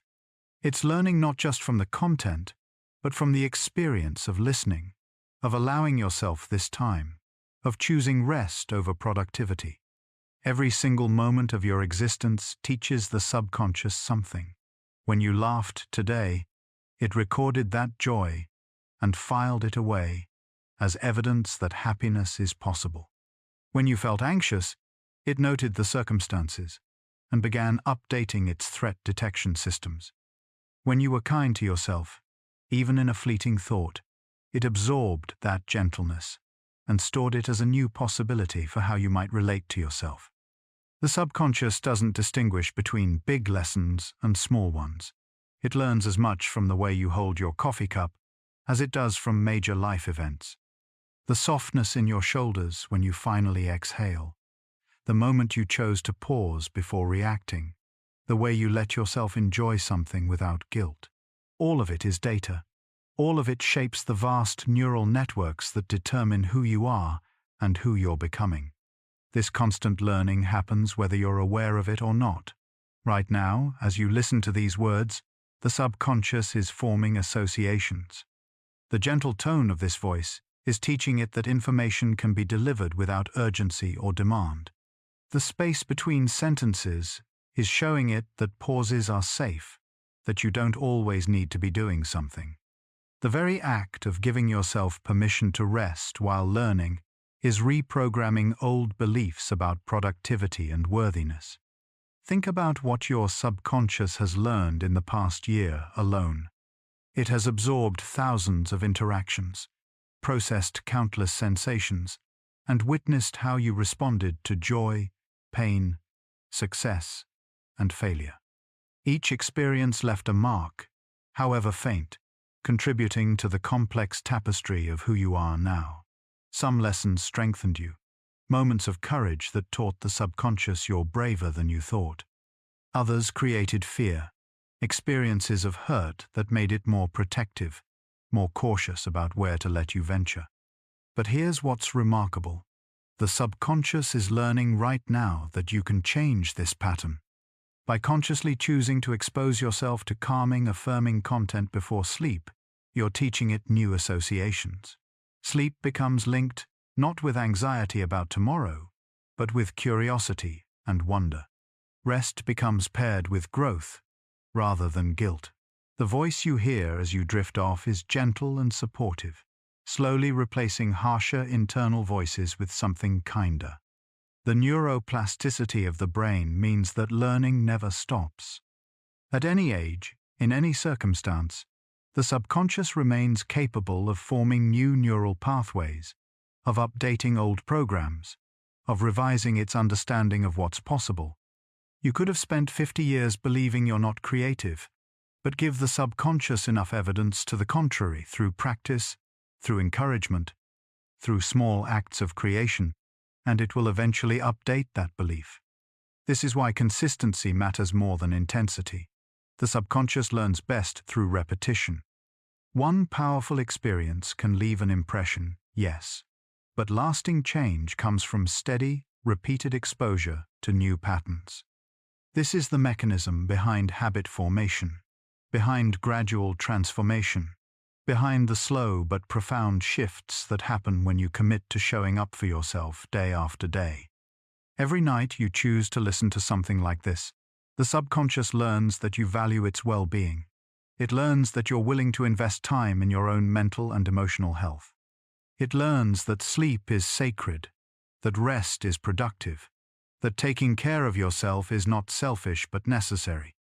These lessons accumulate, layer upon layer, until one day you realize your relationship with yourself has fundamentally changed. The subconscious is also learning from what you don't do. When you resist the urge to check your phone before bed, it learns that you can tolerate boredom and uncertainty. When you choose not to replay the day's embarrassments, it learns that rumination is optional. When you allow yourself to cry without judgment, it learns that emotions are safe to feel fully. What do you want your subconscious to learn tonight? What lesson, however small, could you offer it as you drift towards sleep? Perhaps it's the simple truth that you deserve rest. Perhaps it's the reminder that tomorrow is a new day, carrying no obligation to repeat today's mistakes. Perhaps it's just the feeling of your body relaxing into the mattress, teaching the subconscious that letting go is safe. The beauty of the subconscious's constant learning is that it makes you infinitely adaptable. No matter how long you've been stuck in a pattern, no matter how deeply ingrained a belief feels, the capacity for learning means the capacity for change. The subconscious that exists tonight is not the same one that will exist a year from now. It's evolving with every breath, every choice, every moment of awareness. And right now, in this moment, it's learning that peace is possible, that your mind can be a place of gentleness rather than constant worry, that you can explore ideas without needing to memorize them, can hear difficult truths without becoming overwhelmed, can rest without guilt. The question is not whether the subconscious is learning, it always is. The question is, what are you teaching it? Because with every thought you think, every word you speak to yourself, every environment you choose to inhabit, you are shaping the depths of your own mind. And tonight, you're teaching it something profound, that you matter enough to be given this time, this space, this gentleness. The subconscious is listening, it's learning. And what it's learning right now will echo into tomorrow, and all the tomorrows after that. So as you feel your body growing heavier, as your thoughts begin to blur at the edges, know that the learning continues. In sleep, the subconscious will process everything not just from this conversation, but from your entire day. It will sort, file, consolidate, and integrate. And when you wake, you may not consciously remember what changed, but something will have shifted in the invisible architecture of your mind. The subconscious never stops learning, which means you never stop becoming, and that is both a profound responsibility and a beautiful gift. Your subconscious mind holds the key to transformation. Real, lasting change doesn't happen at the conscious level alone. You can decide to change, plan to change, even desperately want to change, but until the subconscious is on board, the old patterns will pull you back like a tide you can't escape. This is the frustration so many people experience. You set a goal with genuine intention. You can articulate exactly what you want and why you want it. You understand, intellectually, that the change would be good for you. And yet, weeks or months later, you find yourself back where you started, as if all that conscious effort meant nothing. But it's not that you failed. It's that you were working with only half of your mind. The conscious part was ready, eager even. But the subconscious, where the real power lies, hadn't received the memo. It was still running the old program, still following the blueprint laid down years or even decades ago, still protecting you in ways that no longer serve. Transformation requires going deeper. It requires speaking to the subconscious in the language it understands, not logic and reason, but emotion, repetition, imagery, and felt experience. You can't think your way into deep change. You have to feel your way there, slowly teaching the subconscious that the new path is not just intellectually sound, but emotionally safe. This is why affirmations alone often fail. Speaking words into the mirror without genuine feeling behind them is like trying to send a message to the subconscious in a language it doesn't speak. The subconscious hears the words, recognizes them as empty of emotional content, and dismisses them. But speak those same words with conviction, with emotion, while visualizing the outcome and feeling the feelings you'd feel if it were already true. Now you're communicating in the subconscious's native tongue. Transformation also requires patience. The subconscious changes slowly, incrementally, through consistent exposure to new experiences and information. You might not notice the shifts day to day, but over months and years, profound change accumulates. The person you'll be 5 years from now is being shaped by what you're feeding your subconscious right now, tonight, in this moment. Think about the last time you truly transformed, not just changed a behavior, but fundamentally shifted how you saw yourself or the world. If you look closely, you'll probably notice that the transformation didn't happen in a flash of insight, though insight may have played a role. It happened gradually, as your subconscious slowly updated its beliefs based on new evidence, new experiences, new stories you told yourself. Maybe you once believed you weren't the kind of person who could do something, run a marathon, lead a team, create art, set boundaries, and then life presented you with circumstances that required you to try. At first it felt foreign, uncomfortable, even frightening. Your conscious mind might have decided to push forward, but your subconscious was hesitant, uncertain, sending signals of discomfort to try to pull you back to safety. But you persisted, and each time you took that action, however imperfectly the subconscious recorded it, you ran that first mile and didn't die. You spoke up in that meeting and survived. You put your art into the world and weren't destroyed by criticism. Slowly, the subconscious's model of who you are began to shift. The evidence was mounting. You are the kind of person who does this. Until one day, it stopped feeling foreign. It became part of your identity. The subconscious had transformed. This is the mechanism of all deep change. The subconscious needs proof lived, felt proof that the new way is viable. It needs to experience it, not just hear about it. This is why reading about confidence doesn't make you confident, but repeatedly acting despite fear gradually does. The subconscious learns from behavior, not from good intentions. But transformation isn't just about adding new patterns. It's also about healing old wounds and releasing outdated protections.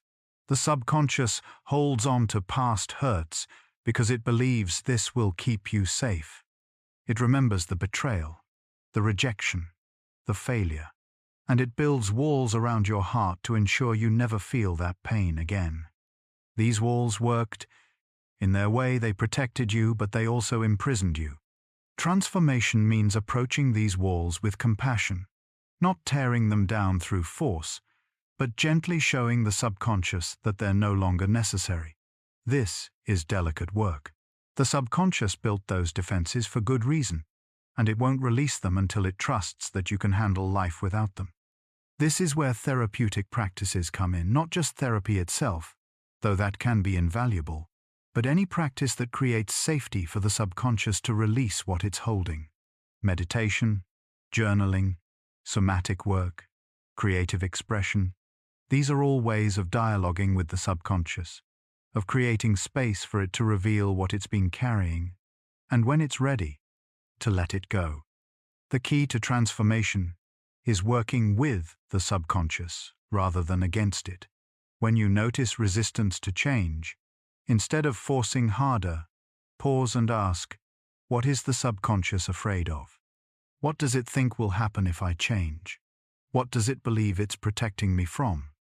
Often, the answers reveal a younger version of you, the child or teenager, who learned that the world was unsafe in some specific way, who developed coping strategies to survive, and who is still operating from that outdated playbook. Transformation involves compassionately updating that younger self, showing it that you're older now, more resourceful, that the dangers it's guarding against may no longer exist or can be handled in healthier ways. Another key to transformation is creating a new identity in the subconscious before trying to change behavior. James Clear writes about this in Atomic Habits, the idea that sustainable change comes from shifting your self-concept. The subconscious needs to see you as the kind of person who does this thing, not someone who's trying to do this thing.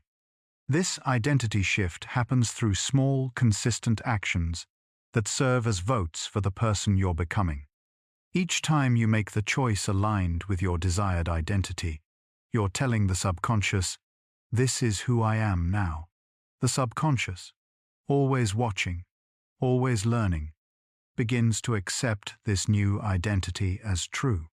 Transformation also requires addressing the secondary gains of old patterns. The subconscious rarely maintains a behavior without some perceived benefit. That chronic worry might feel like it keeps you prepared for disaster. That perfectionism might feel like it protects you from criticism. That avoidance of intimacy might feel like it shields you from hurt.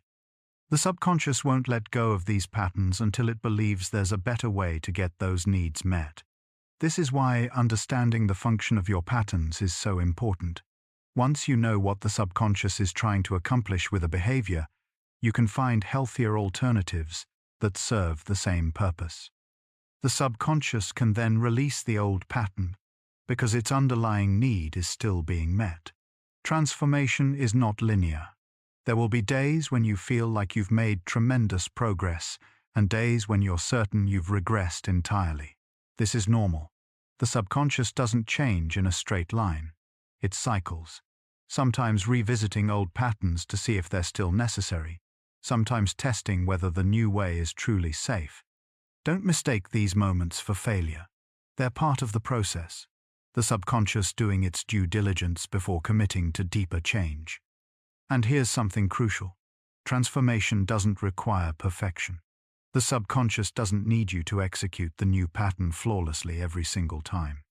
It just needs you to choose it more often than not. Over time, the balance tips. The new becomes more familiar than the old, and familiarity is the subconscious's most powerful currency. The subconscious is not your enemy in transformation.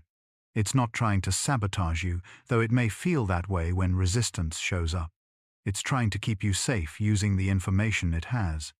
Your job is to give it new information, new experiences, new stories, new evidence until it can update its assessment of what's safe and what's possible. This work takes time. It takes patience. It takes a willingness to be uncomfortable while the subconscious adjusts to the new normal. But it's possible. Profound, lasting transformation is possible.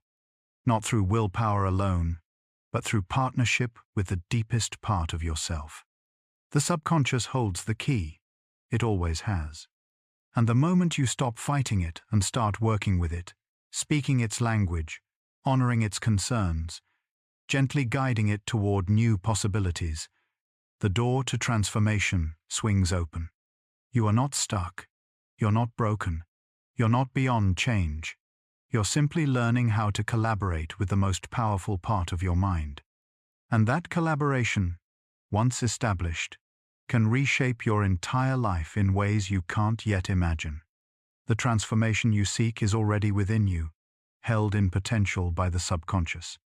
It's waiting for you to provide the conditions, the safety, the repetition, the compassion, the patience for it to emerge. And when it does, it won't feel like you've become someone new. It will feel like you've finally become who you were always meant to be.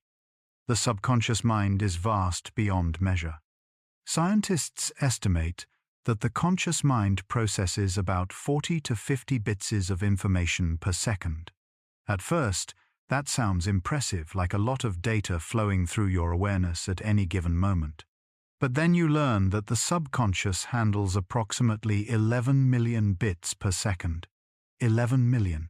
That's not just a difference. That's an entirely different order of magnitude. That's the difference between a single raindrop and an ocean. To put this in perspective, your conscious awareness, the part of you that feels like you, that's reading these words and following these thoughts, is processing a thin stream of information. Meanwhile, beneath that narrow beam of awareness, the subconscious is managing an impossibly vast flood of data sensation, memory, emotion, bodily regulation, pattern recognition, threat assessment, and countless other processes you will never consciously perceive. Right now, at this very moment, your subconscious is monitoring the temperature of every part of your body, the position of every limb, the rhythm of your breath, the pressure of the surface beneath you, the ambient sounds in your environment, the quality of light, the subtle shifts in air movement, the position of your tongue in your mouth, the tension level in hundreds of muscles, the chemical balance in your bloodstream, and thousands upon thousands of other variables. And it's doing all of this effortlessly, without you having to think about any of it. Imagine trying to consciously manage even a fraction of these tasks.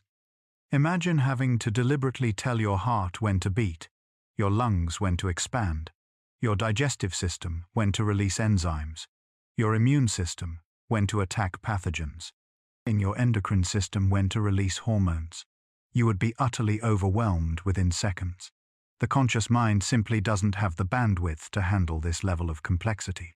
But the subconscious does, and it does so continuously, reliably, from the moment you were conceived until the moment you die. It never stops, never takes a break, never complains about the workload.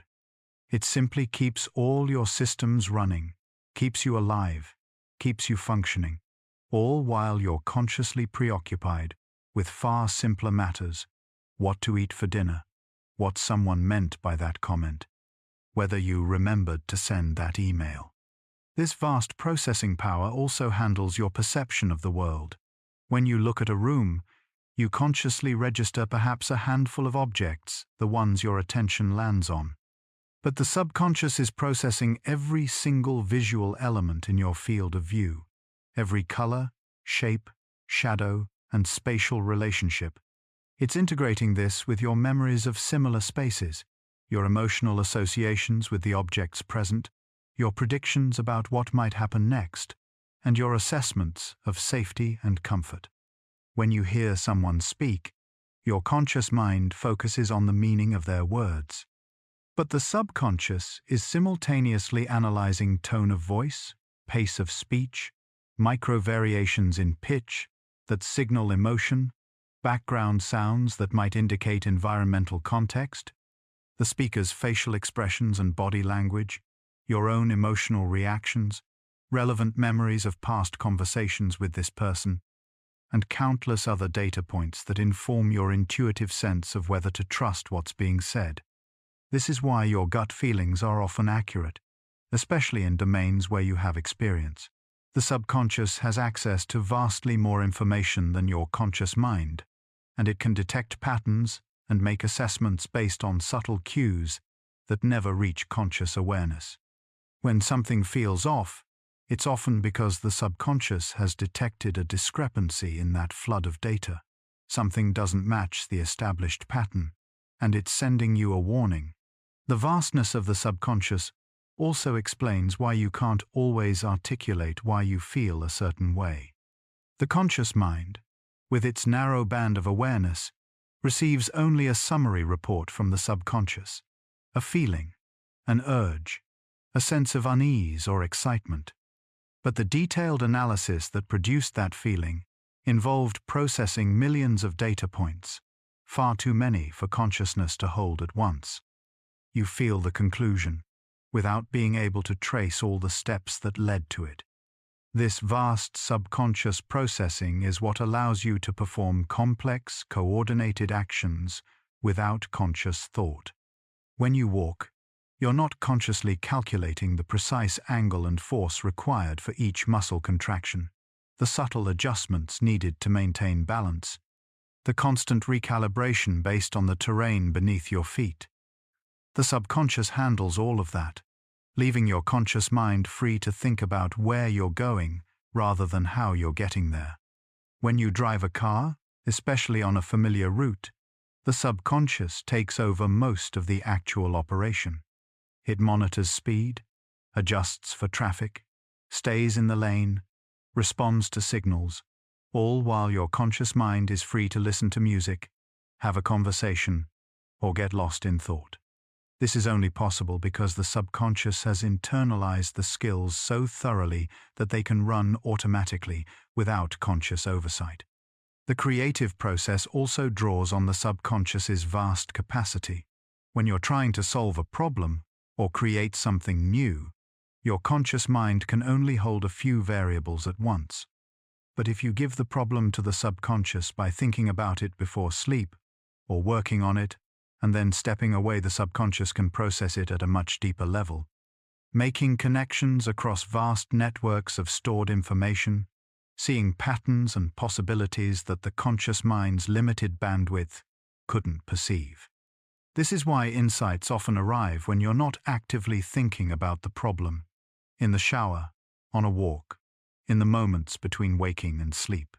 The subconscious has been working on it all along, processing it against everything you know, and when it finds a solution, it bubbles it up into consciousness as a sudden realization, an aha moment that feels like it came out of nowhere.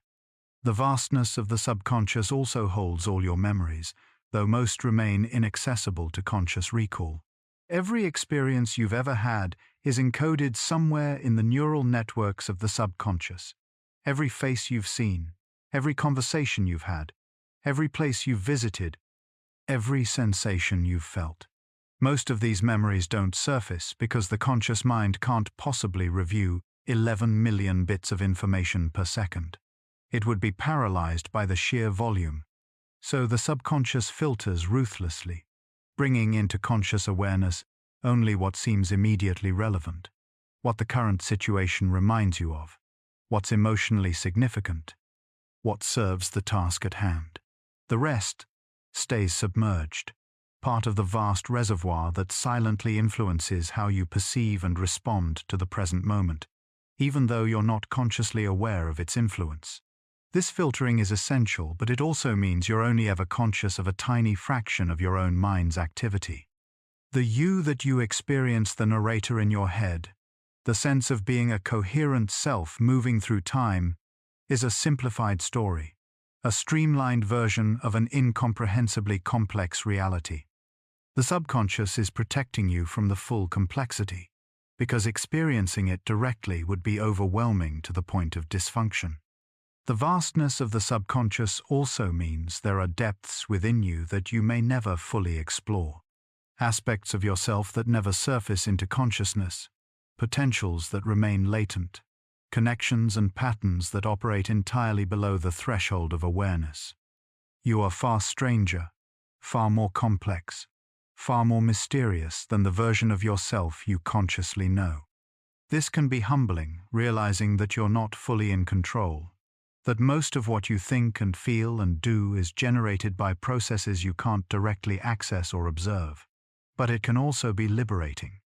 It means you're part of something larger than the small, conscious self. You're connected to vast networks of intelligence, to evolutionary wisdom, to the accumulated experiences of your entire life, to the intricate systems that keep you alive without you ever having to learn how. The subconscious is not just a part of you. It is the majority of you. The conscious mind is like the tip of an iceberg, visible, important, but representing only a small fraction of the total mass. Beneath the surface lies the vast body of the subconscious, hidden from view but infinitely larger, infinitely more powerful, holding you up, keeping you afloat, shaping the currents of your life in ways you can barely fathom. To live well is to honor this vastness. To recognize that you can't control everything, that you don't need to understand everything, that much of life happens in the depths, beyond the reach of conscious thought. To trust that the subconscious, with its 11 million bits per second, is handling what you cannot, to work with it rather than against it, speaking its language when you can, and accepting its mysteries when you can't. You are vast, far vaster than you've been taught to believe.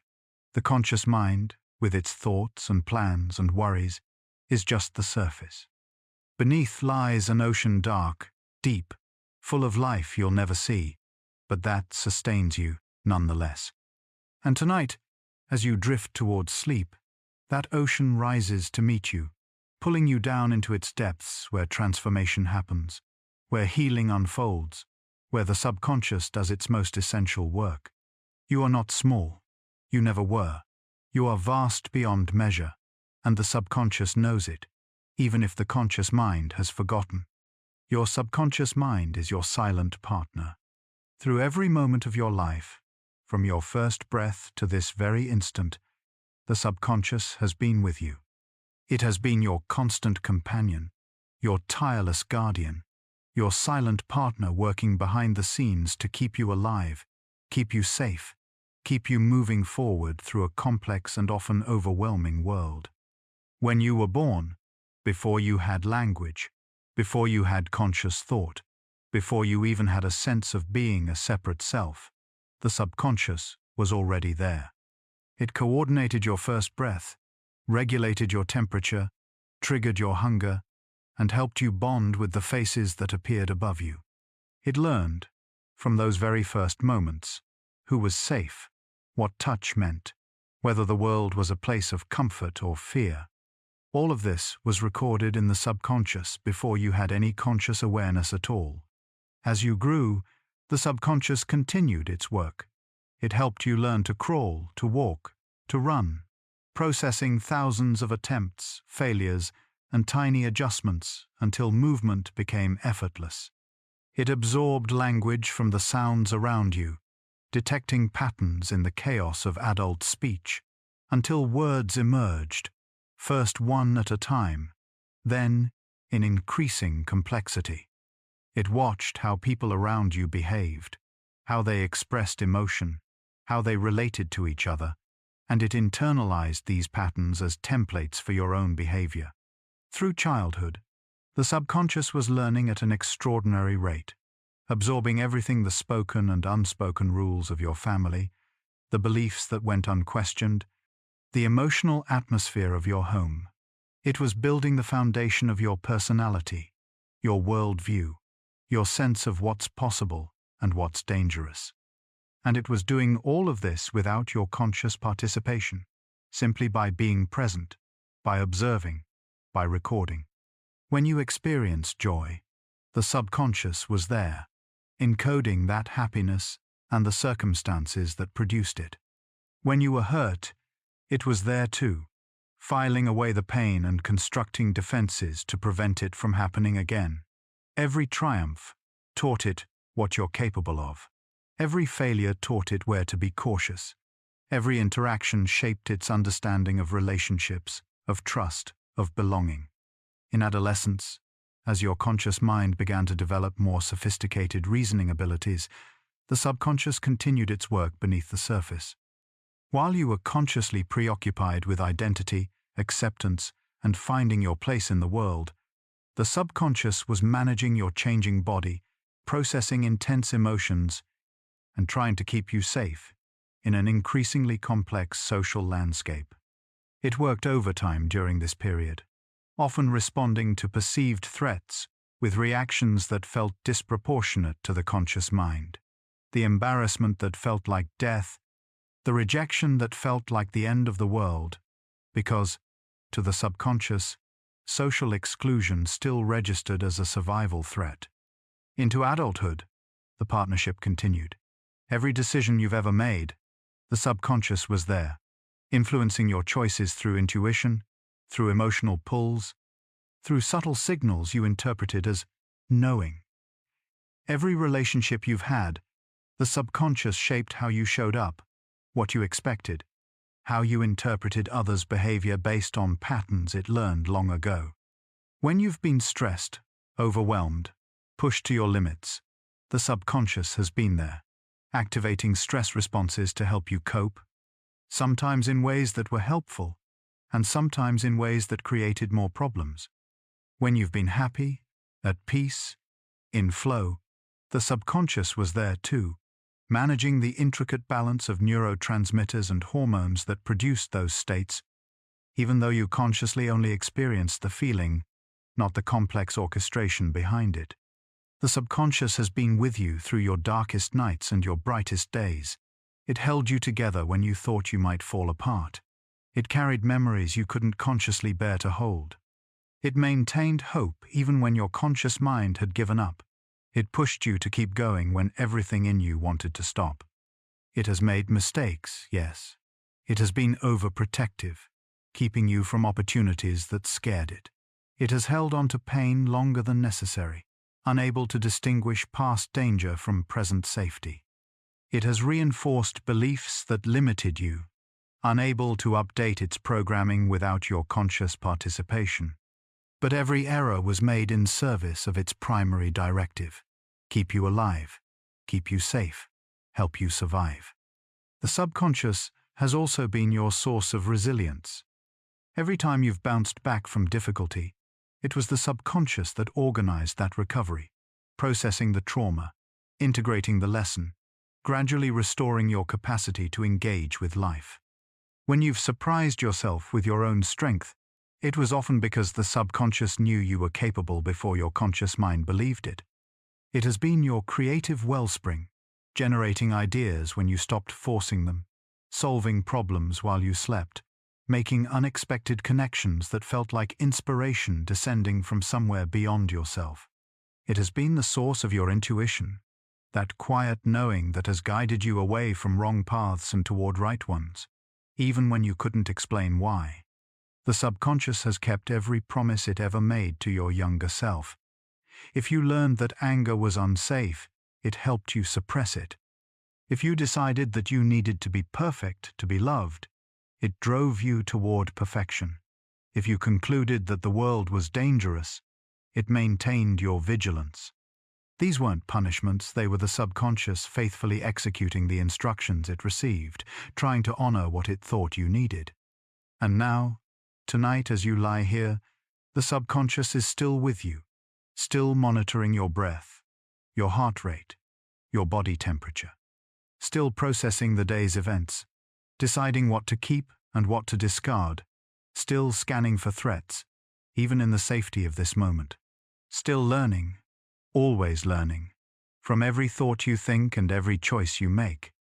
This partnership between your conscious mind and your subconscious is the most important relationship you'll ever have, more fundamental than any external relationship, because it's the one that shapes how you experience all the others.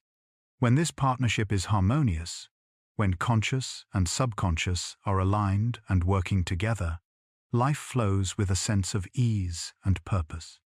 When they're in conflict, when the conscious mind wants one thing and the subconscious is pulling toward another, you experience that exhausting sense of being at war with yourself. The beautiful thing is that you can cultivate this partnership. You can learn to communicate with the subconscious, to understand its language and its concerns. You can thank it for its protection while gently showing it that some protections are no longer needed. You can feed it better information, healthier beliefs, more compassionate narratives. You can honor the wisdom it holds while also guiding it toward new possibilities. This doesn't mean dominating or controlling the subconscious. That approach never works, because the subconscious is far more powerful than conscious will.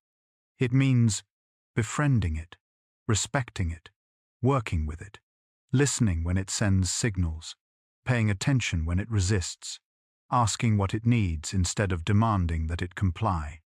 The subconscious has been your silent partner for your entire life, and it will continue to be until your last moment. It will be there when your conscious mind can no longer function, when age or illness has dimmed awareness. The subconscious will still be there, still breathing, still beating your heart, still holding the essence of who you are. So tonight, as you feel yourself softening toward sleep, as consciousness begins to blur and fade, know that you're not losing anything. You're simply shifting from conscious partnership to subconscious dominion. The same entity that's been with you all along is taking over full operations, as it does every night, to do the deep work of restoration, integration, and renewal. You've never been alone in your own mind.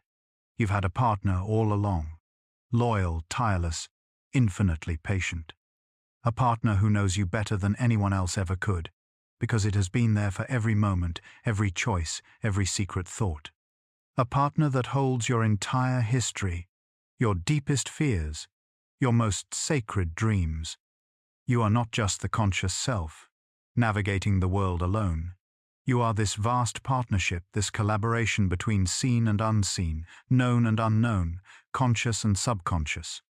And in honoring that partnership, in working with rather than against the subconscious, you access a power and wisdom far beyond what the conscious mind alone could ever achieve. Your silent partner has been here all along.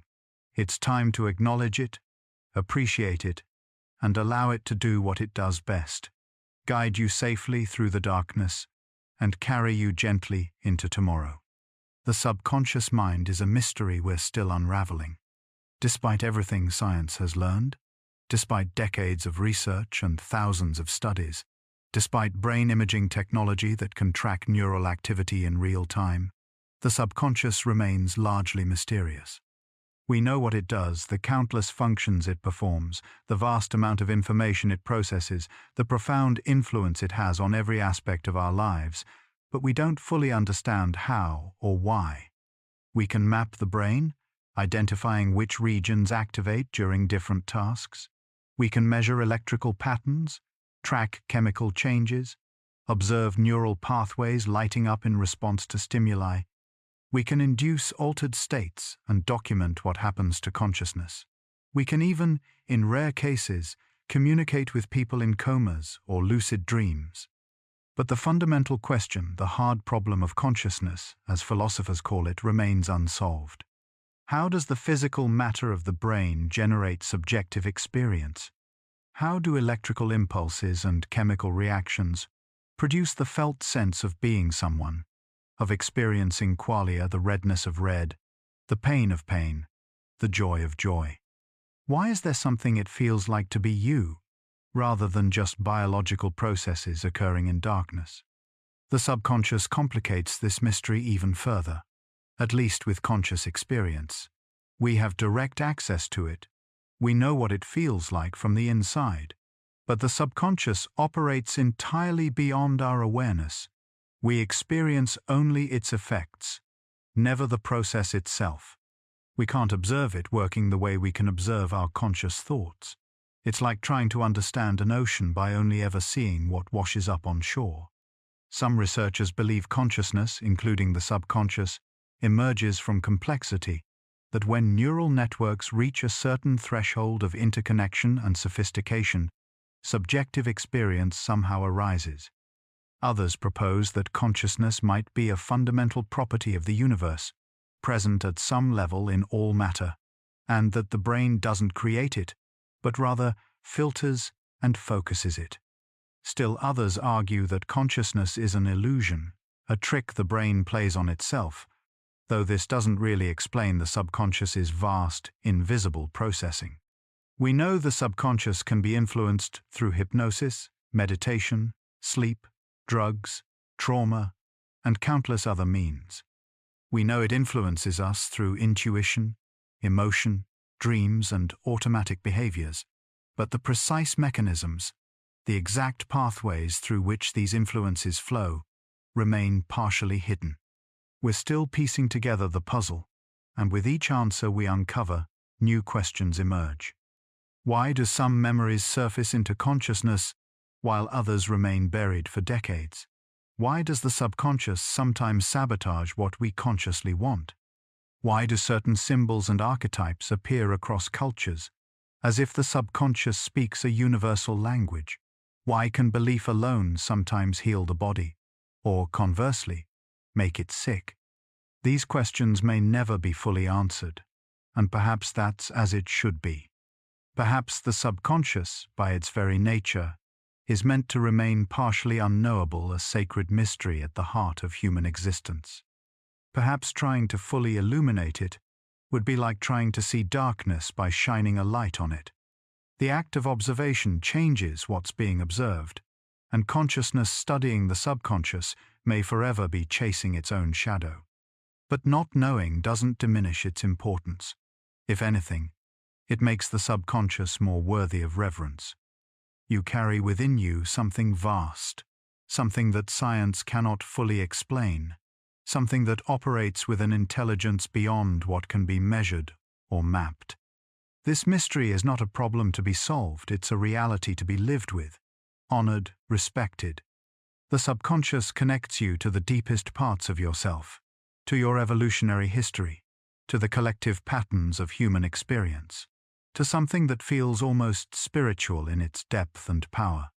It's the part of you that dreams, that creates, that knows without knowing how it knows. It's the part that makes you human in ways that purely logical processing never could. And so, rather than waiting for science to unravel every secret of the subconscious, perhaps the wiser path is to develop a relationship with it, as it is mysterious, powerful, sometimes incomprehensible.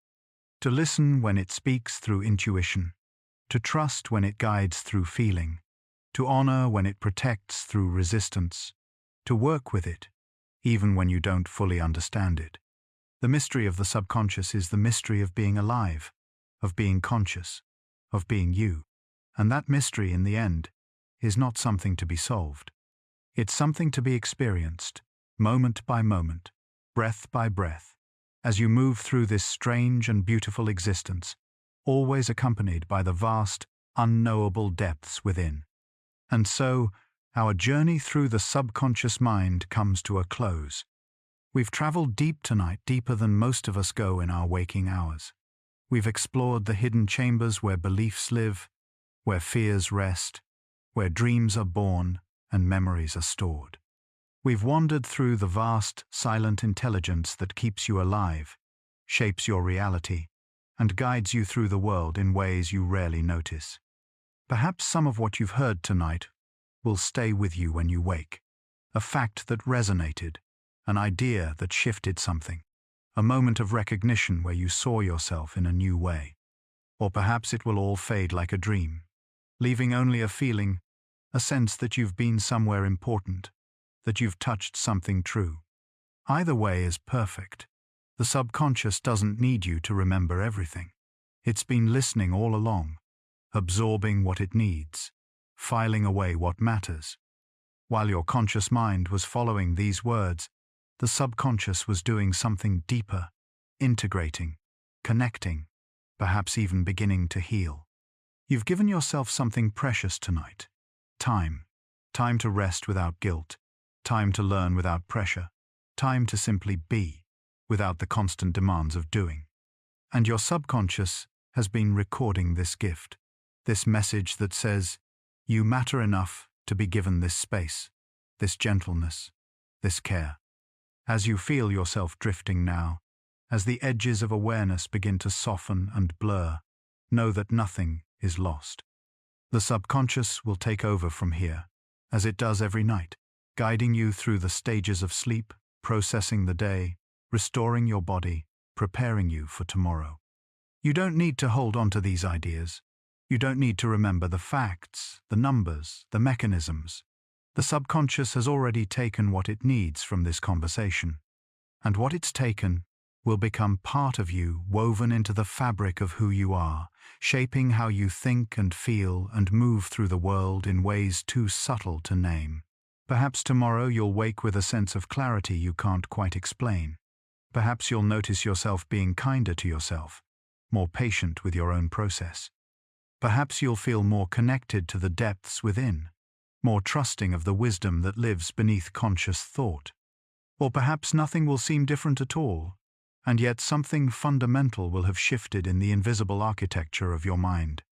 The subconscious holds mysteries that consciousness cannot comprehend, and that's okay. You don't need to understand everything.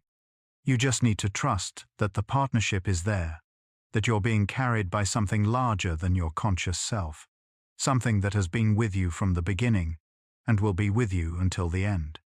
If your eyes are still open, if you're still here, the next video is waiting. But if sleep is pulling you under, if the darkness is calling you home, then go, let yourself surrender. Let the conscious mind release its grip. Let the subconscious rise to meet you, pulling you down into its depths where healing happens, where transformation unfolds, where the work is done that cannot be done in waking hours. Tomorrow is coming, but it's not here yet. And for now, there's only this: the softness of your breath, the weight of your body sinking into rest, the quiet sense that you are held by something vast and loving and unshakably present. You've done enough. You've learned enough. You've tried enough. For tonight, you can let it all go. The subconscious will take it from here. Sleep well, dear traveler. Trust the depths, and know that even in the darkest hours of night, you are never, ever alone. Good night.